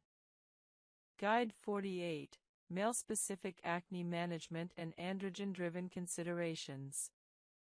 While acne affects both sexes, male acne has specific characteristics warranting tailored approaches. Understanding male-specific factors improves management. Testosterone drives male acne more powerfully than in females. Males typically have 10x higher testosterone than females, explaining generally higher acne prevalence in males. Reducing testosterone through lifestyle or medications is often unnecessary and undesirable in males. Male acne is often more severe and persistent than female acne, particularly on the back and chest. This distribution reflects androgen receptor sensitivity in these areas. Hormonal interventions appropriate for females, oral contraceptives, spironolactone, are generally inappropriate for males. Males rely primarily on topical treatments and oral antibiotics. Isotretinoin is considered earlier for severe male acne since hormonal treatments aren't options. Lifestyle factors, stress management, sleep, diet, are particularly important for males since pharmaceutical hormonal interventions aren't available. Guide 49, Psychological Resilience and Mental Health Integration with Dermatology. Integrating psychological support with medical dermatology treatment often produces superior outcomes, particularly for acne with significant psychological impact. Cognitive behavioral therapy, CBT, for appearance. For example, establish stable benzoyl peroxide use for 4 weeks before adding salicylic acid to your routine. Use complementary treatments on different parts of your routine when possible. For example, use salicylic acid cleanser in the morning, brief contact, mild treatment, and benzoyl peroxide leave-on at night, extended contact, potentially more irritating. This separation minimizes cumulative irritation. Monitor for excessive irritation. If combining treatments causes significant redness, dryness, peeling, or sensitivity beyond what either treatment alone causes, reduce frequency of one or both treatments. You can use both treatments but at lower frequencies, for example, benzoyl peroxide once daily instead of twice daily, or salicylic acid 2 to 3 times weekly instead of daily. The sandwich method reduces irritation when combining treatments. Apply your first treatment, perhaps benzoyl peroxide, wait 20 minutes, apply moisturizer, then apply your second treatment, perhaps retinoid. This dilutes treatment somewhat and reduces irritation while maintaining efficacy. Some combinations should be avoided or approached cautiously. Vitamin C and benzoyl peroxide together can reduce vitamin C effectiveness, so apply these at different times. Retinoids and strong chemical exfoliants used on the same evening can cause excessive irritation. Separate these if combining. Benzoyl peroxide with niacinamide is generally fine, though separating them, benzoyl peroxide at night, niacinamide in morning moisturizer, is easier.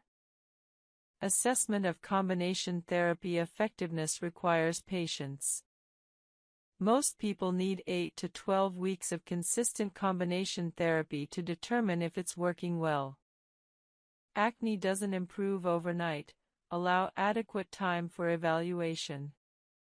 Adjusting combinations based on response is important.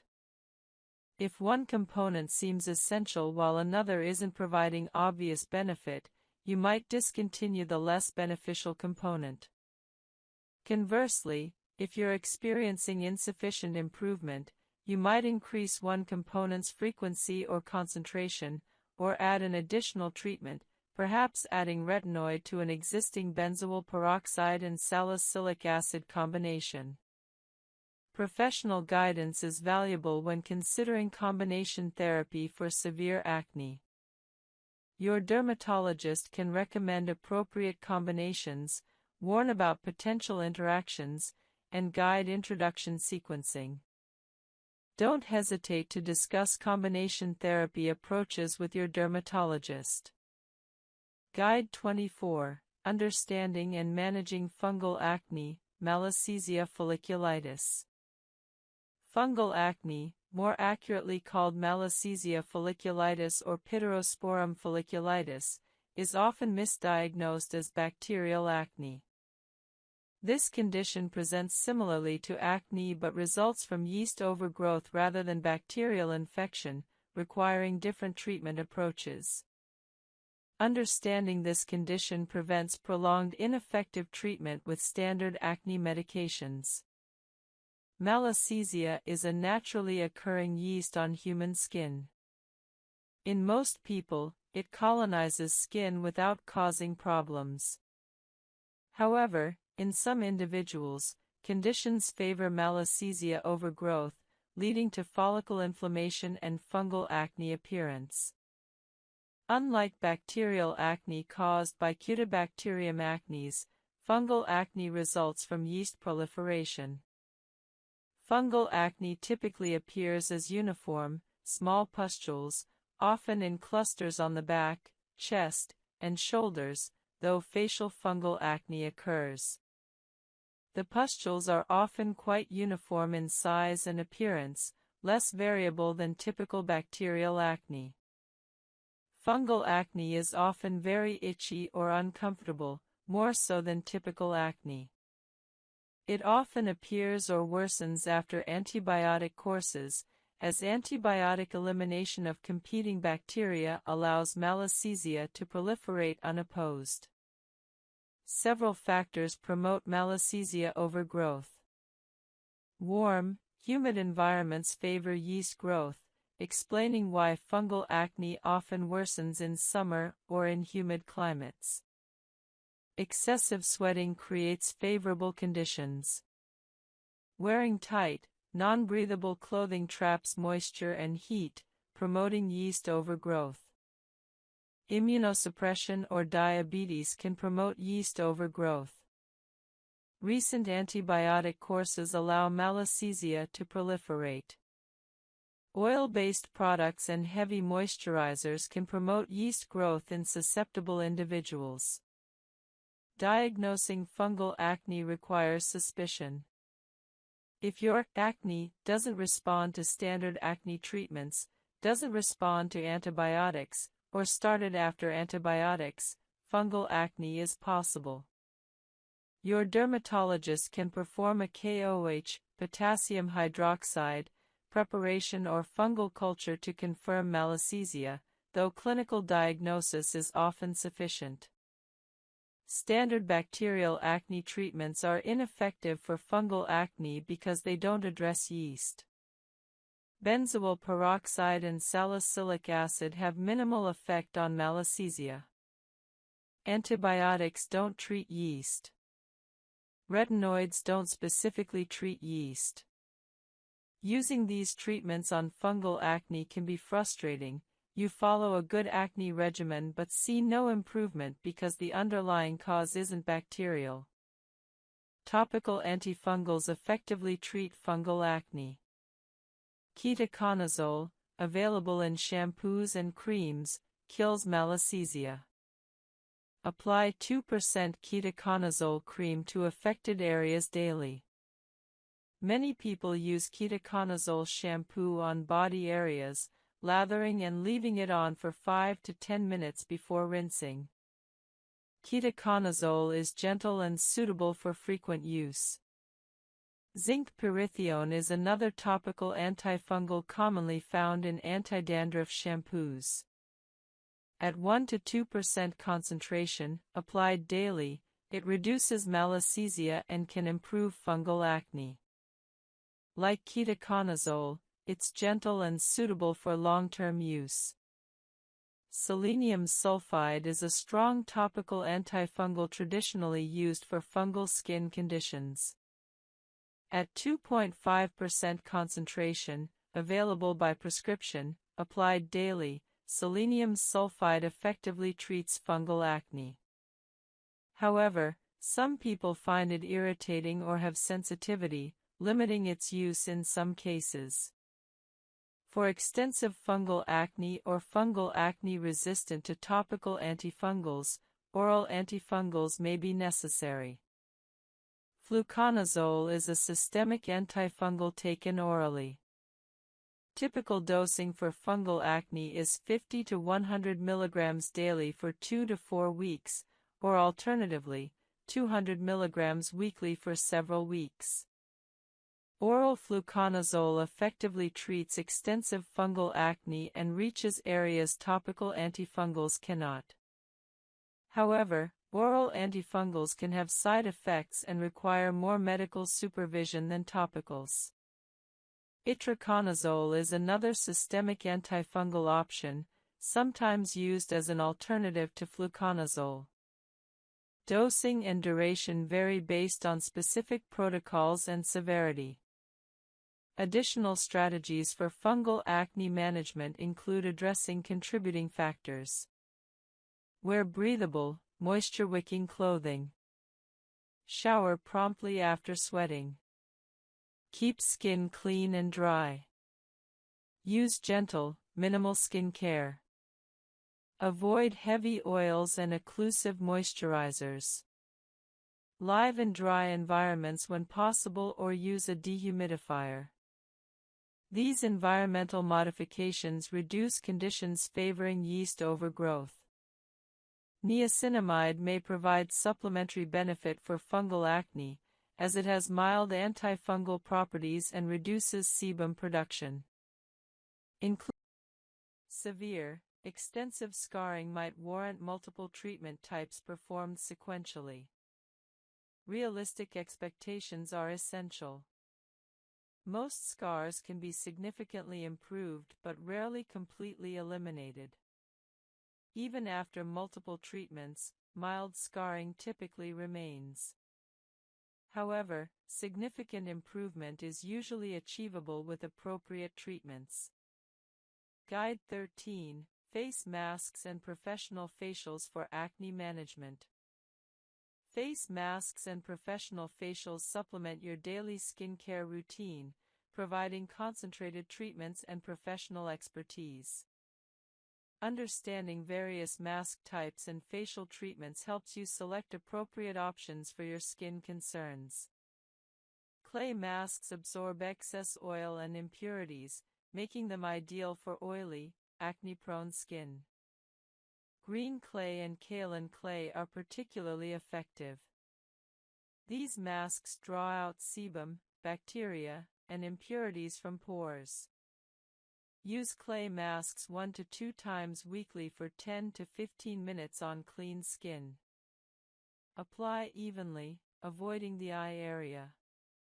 As the mask dries, you'll feel slight tightening as oil is extracted. Rinse with lukewarm water and follow with moisturizer, as clay masks can be drying. Sheet masks infused with acne-fighting ingredients like salicylic acid, tea tree oil, or niacinamide provide targeted treatment and hydration simultaneously. Apply sheet masks to clean skin for 15 to 20 minutes, then remove and pat remaining serum into skin. Use 2 to 3 times weekly. Sheet masks are convenient, mess-free, and come in numerous formulations targeting specific concerns. Hydrating masks with hyaluronic acid, glycerin, or ceramides balance skin and prevent overdrying from acne treatments. These masks are essential if your acne treatment regimen is causing excessive dryness. Use hydrating masks 1 to 2 times weekly, particularly on days when you're using strong actives like retinoids or chemical exfoliants. Mud masks similar to clay masks draw impurities from pores while providing mineral content. Some formulations include additional active ingredients. Use similarly to clay masks, 1 to 2 times weekly for 10 to 15 minutes. Charcoal masks draw impurities from deep within pores. While popular, they can be overly drying. Use sparingly, perhaps monthly, if you have very oily skin. Avoid if your skin is dry or sensitive. Overnight masks are left on overnight and act as intensive treatments. Some are essentially very rich moisturizers, while others contain actives like retinol or acids. These work well for providing intensive treatment without time constraints. Apply as your final nighttime step and sleep with the mask on. Spot masks apply highly concentrated treatments to specific areas rather than your entire face. These are useful when some areas are more problematic than others. Apply to clean skin and leave on as directed. Important mask principles: never use multiple mask types on the same day, Choose one mask per skincare session. Always follow mask application with appropriate moisturizer, as masks can be drying.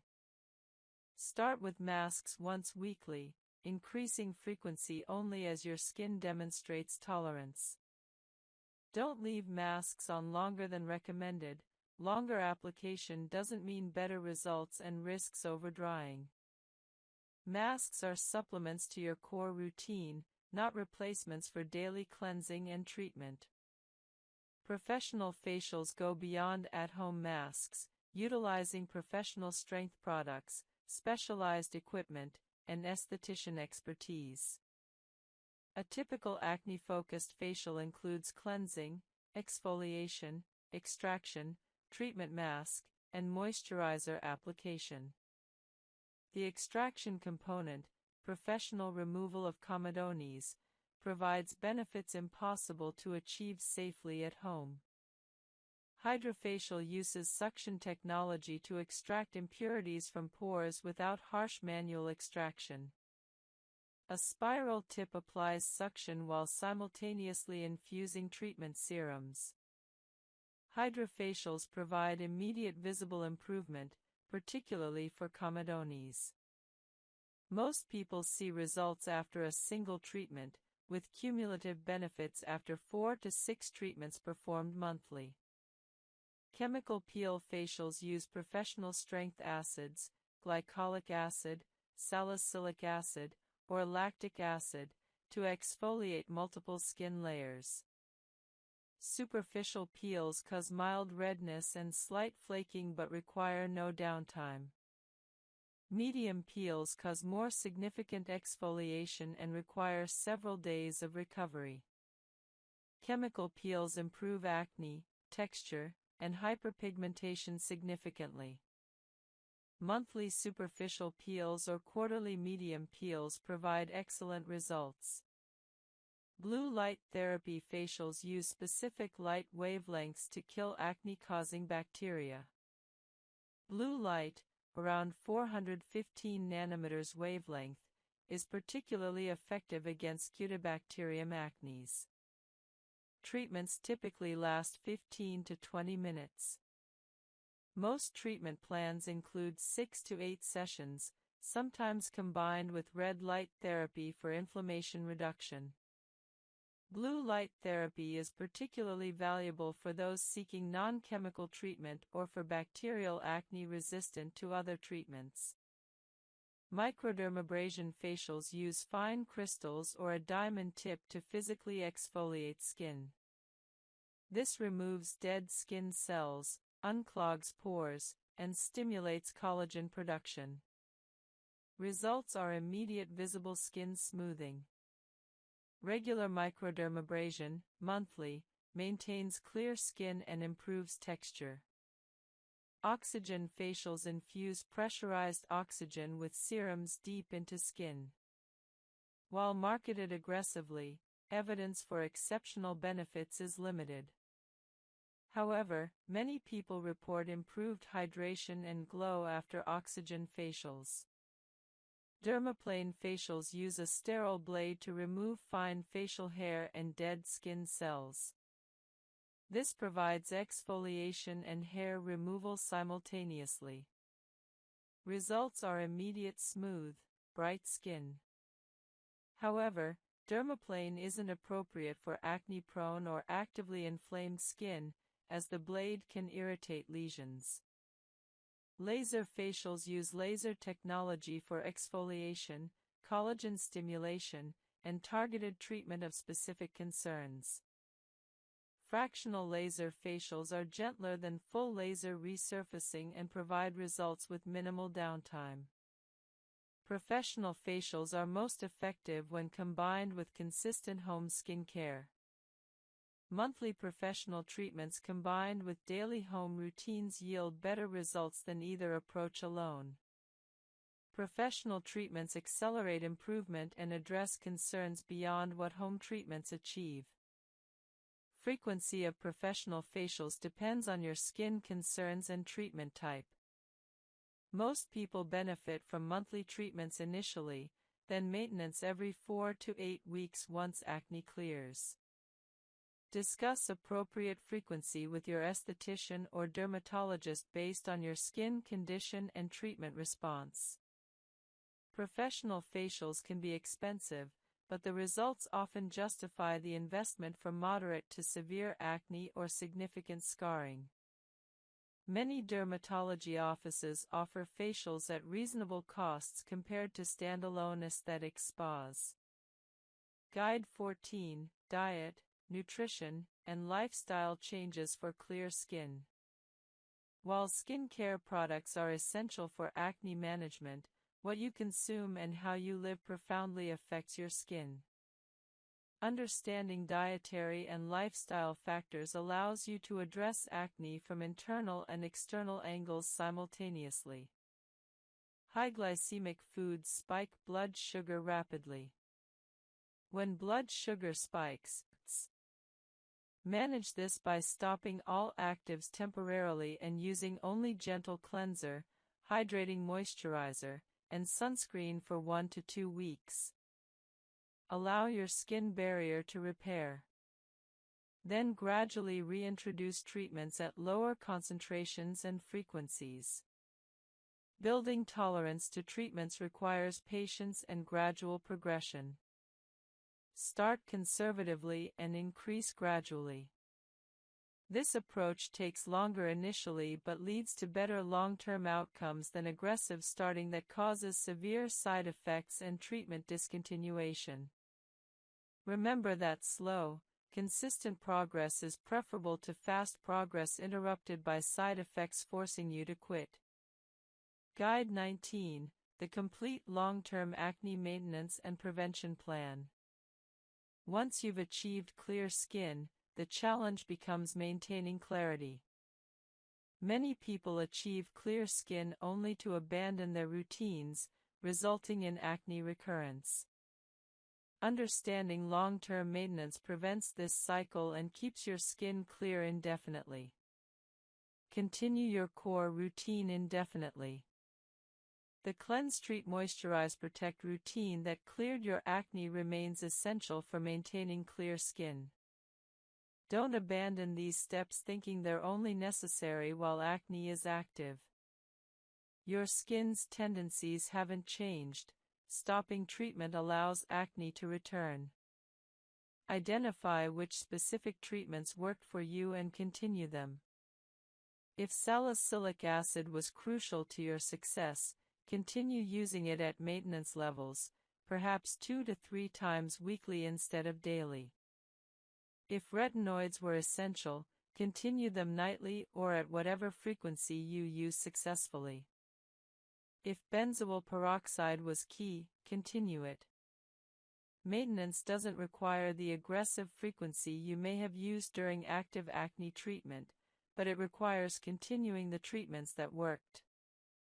Simplify your routine for maintenance if desired. During active acne treatment, you might use multiple actives, but once clear, you can often maintain clarity with fewer products. For example, you might maintain clear skin using just retinoid at night and benzoyl peroxide spot treatments as needed, dropping the salicylic acid cleanser you used initially. Experiment to find the minimum effective routine for your skin. Monitor your skin monthly for early signs of breakout. Catching pimples at the very first sign and treating them aggressively prevents them from developing fully. Many people can prevent significant breakouts through early intervention with spot treatments when they notice the first small bumps. Keep your skincare routine on hand. Never run out of your essential treatments. Having spare bottles ensures you never skip treatments due to product unavailability. Some people order backup products when their current product is half empty, ensuring continuity. Identify your acne triggers through your skincare journal. Did acne worsen during stressful periods? After consuming certain foods? During certain times of your menstrual cycle? After skipping your routine? after trying new products. Understanding your personal triggers allows you to implement preventative strategies. If you identify stress as a trigger, prioritize stress management. If certain foods worsen acne, avoid them. If hormonal cycling causes breakouts, prepare in advance with more aggressive treatment during high-risk times. Seasonal adjustments may be necessary. Some people experience worse acne in summer, increased heat, humidity, sun exposure, or winter, dry air, heating systems. Adjust your routine seasonally, perhaps more frequent use of oil control treatments in summer, more aggressive moisturizing in winter. This flexibility maintains clear skin year-round. Maintain the lifestyle habits that support clear skin. Continue stress management, adequate sleep, regular exercise, healthy diet, and hydration. Don't revert to poor habits thinking your clear skin is permanent and won't be affected. Lifestyle factors remain important indefinitely. Schedule regular dermatology visits even after achieving clear skin. Annual checkups allow your dermatologist to assess your maintenance routine, adjust treatment if necessary, and catch any skin concerns early. Regular professional oversight prevents complications and ensures your long-term skin health. Handle occasional breakouts strategically. Everyone experiences occasional breakouts despite perfect routines, a particularly stressful period, new product irritation, or unknown trigger can cause isolated pimples. Treat these immediately with appropriate spot treatments. Don't allow occasional breakouts to discourage you into abandoning your routine. If you notice increasing breakouts despite consistent routine, assess what has changed. New products, increased stress, dietary changes, hormonal changes. Identifying changes allows you to troubleshoot. Sometimes a simple adjustment, returning to a previous moisturizer, increasing stress management, or addressing dietary changes, restores clarity. For women, track your menstrual cycle and acne patterns indefinitely. If hormonal patterns are evident, you can prepare in advance during high-risk times with more aggressive treatment or preventative actions. Update your routine periodically based on new information. Skincare science evolves, new evidence-based ingredients and treatments emerge. While your core routine remains consistent, you might incorporate new additions.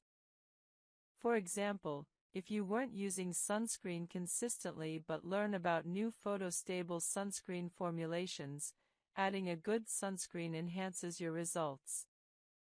However, don't constantly change your routine chasing new trends. Consistency matters far more than having the newest products. Have a plan if major breakout recurs. If despite your best efforts you experience significant acne recurrence, don't panic or feel you've failed. Contact your dermatologist to identify what changed and resume professional treatment if necessary. Sometimes life circumstances, severe stress, hormonal changes, medications, require adjusting your treatment approach. Your dermatologist can help. Celebrate achieving clear skin. Reaching this point likely required significant effort and patience. Recognize the achievement and the work that got you there. This perspective helps maintain motivation for long-term maintenance. Guide 20. Integrating all components, your complete personalized acne treatment and maintenance blueprint. After understanding individual components of acne treatment, integrating them into a comprehensive, personalized blueprint is essential.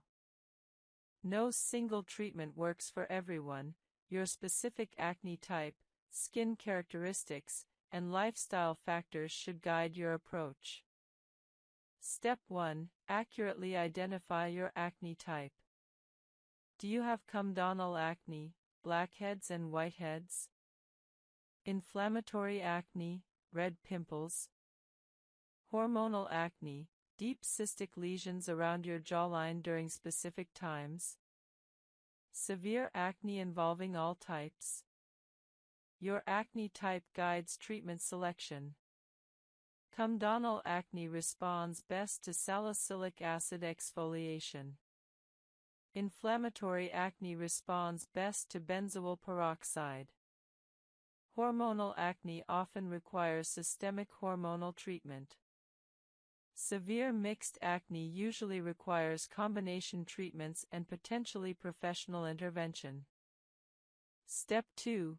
Assess acne severity.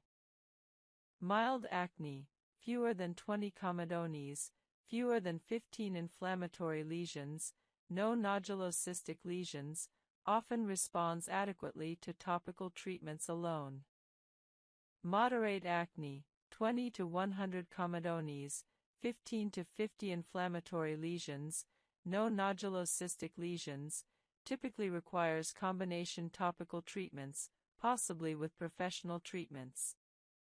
Severe acne, extensive lesions, numerous nodulocystic lesions, usually requires systemic treatment including oral antibiotics, hormonal treatments, or potentially isotretinoin. Step 3. Consider your lifestyle factors. Are you comfortable with multiple daily skincare steps? Can you prioritize sleep and stress management? Will you maintain consistency? These practical factors determine whether complex multi-step routines are realistic for you. Some people thrive with detailed routines, others do better with simplified approaches. Step 4. Design your core routine. Everyone benefits from a consistent cleanse, treat, moisturize, protect routine. Select specific products for each step based on your acne type. For comedonal acne, use a gentle cleanser, apply salicylic acid treatment, use a non-comedogenic moisturizer, apply sunscreen. For inflammatory acne, use a gentle cleanser, apply benzoyl peroxide treatment, use a moisturizer, apply sunscreen. For mixed or severe acne, consider consulting a dermatologist for prescription treatments. Step 5. Start conservatively with treatments. Begin with a single. Consistent routines in consistent order reduce sensory overwhelm. Number 50. Specialized Skin Care and Acne Treatment Guides, Part 4. Each guide, 10 to 15 minutes reading time. Guide 51, Acne During Menstrual Cycle, Tracking, Prediction, and Strategic Treatment Timing. Understanding how your menstrual cycle affects acne allows you to predict breakouts and strategically time treatments for maximum effectiveness. This is particularly valuable for women with cyclical hormonal acne. For confirmed acne cosmetica, switching to acne-safe alternatives of the product category often resolves the issue. Switching to non-comedogenic foundations, powder-based makeup instead of cream-based, or lighter formulations often allows makeup use without acne worsening. Reading ingredient lists helps identify potentially problematic components.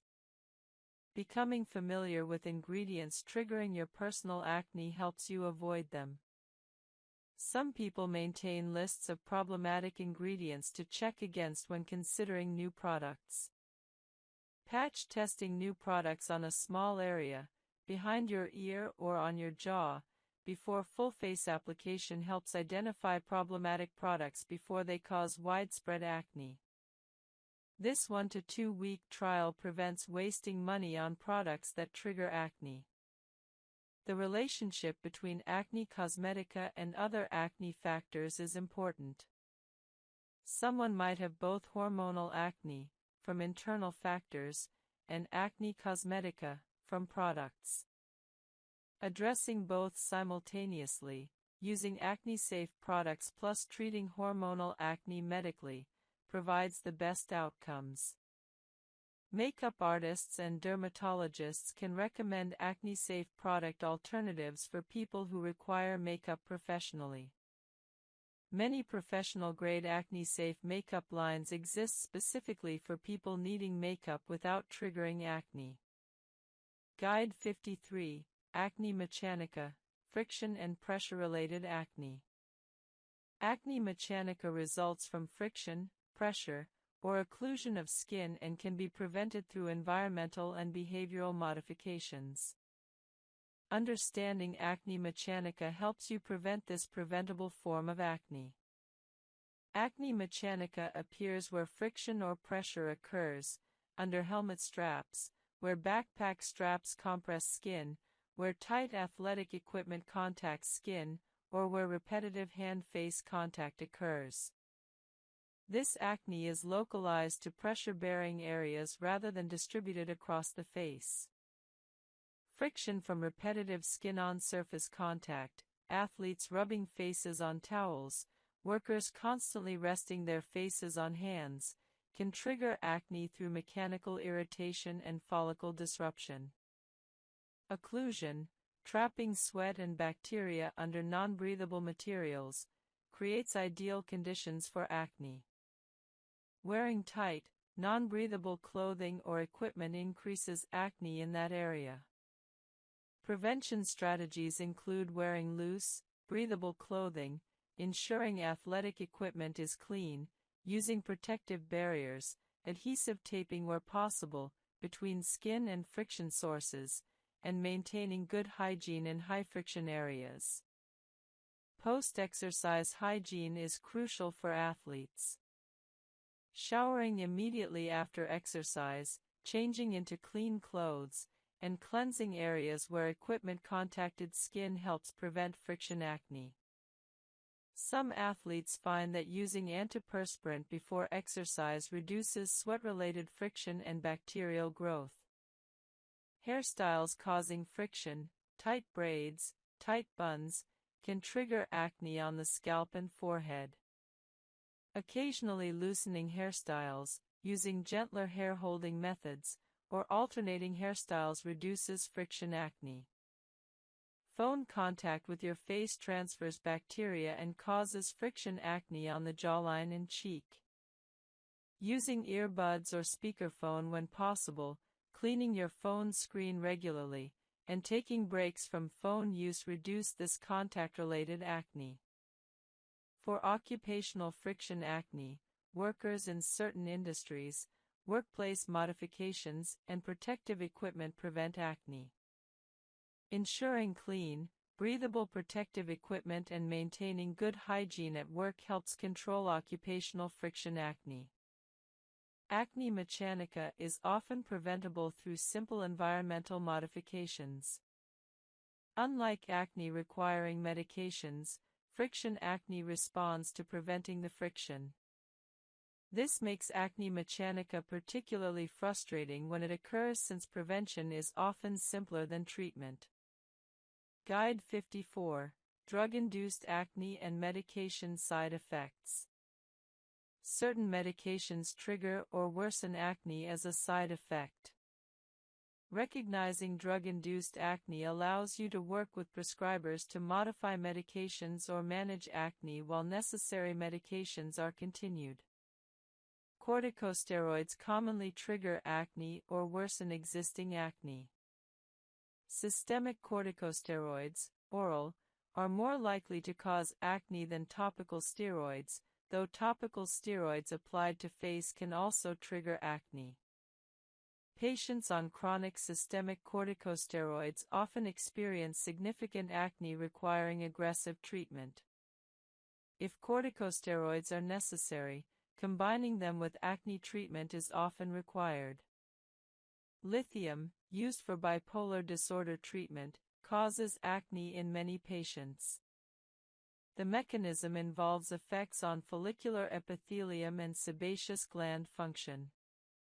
Acne from lithium is sometimes severe.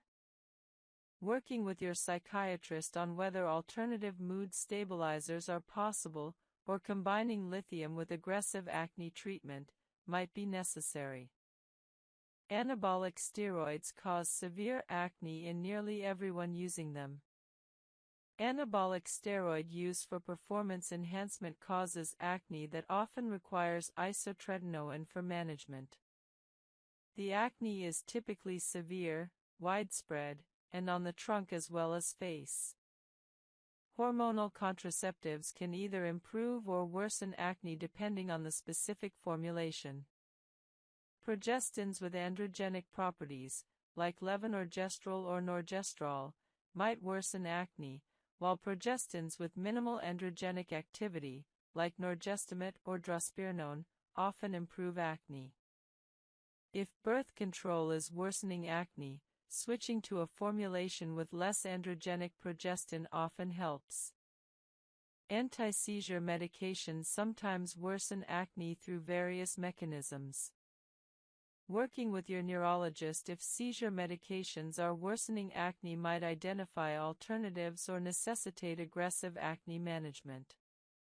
Vitamin B12 supplementation can paradoxically worsen acne in some individuals through unknown mechanisms. If you take B12 supplements and notice acne worsening, discontinuing B12 might help. The menstrual cycle consists of phases with distinct hormonal profiles affecting acne.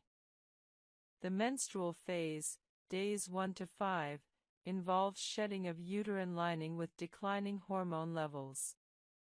Many women experience least acne during this phase as hormones are low. The follicular phase, days 6 to 14, involves increasing estrogen as follicles develop. Estrogen rise typically improves skin as estrogen has protective effects. Many women notice clearest skin during this phase. Ovulation, day 14, involves hormonal surge of LH and FSH. Some women experience minor acne worsening around ovulation. The luteal phase, days 15 to 28, involves rising progesterone and maintained estrogen. This phase often brings worsening acne in hormone-sensitive women due to progesterone effects and androgen to estrogen ratio changes. Tracking your acne patterns against your menstrual cycle for 2 to 3 months reveals your personal pattern. Many women find breakouts clustered in the luteal phase, particularly the 5 to 7 days before menstruation. However, individual patterns vary significantly. Some women have no cyclical acne pattern, while others have severe luteal phase breakouts. Once you identify your cyclical pattern, strategic treatment timing can optimize results. If you break out mainly in the luteal phase, intensifying acne treatment frequency during this phase can prevent significant breakouts. For example, if you normally use salicylic acid 2 to 3 times weekly, you might increase to daily use during your high-risk luteal phase. This temporary intensification often prevents the severe breakouts that would otherwise occur. Planning professional treatments around your cycle optimizes results. Having a chemical peel or professional facial during your clear follicular phase when your skin is less inflamed and more resilient provides better results than during your breakout-prone luteal phase. Hormonal contraceptives can help by suppressing ovulation and stabilizing hormone levels. Many women find that switching to birth control pills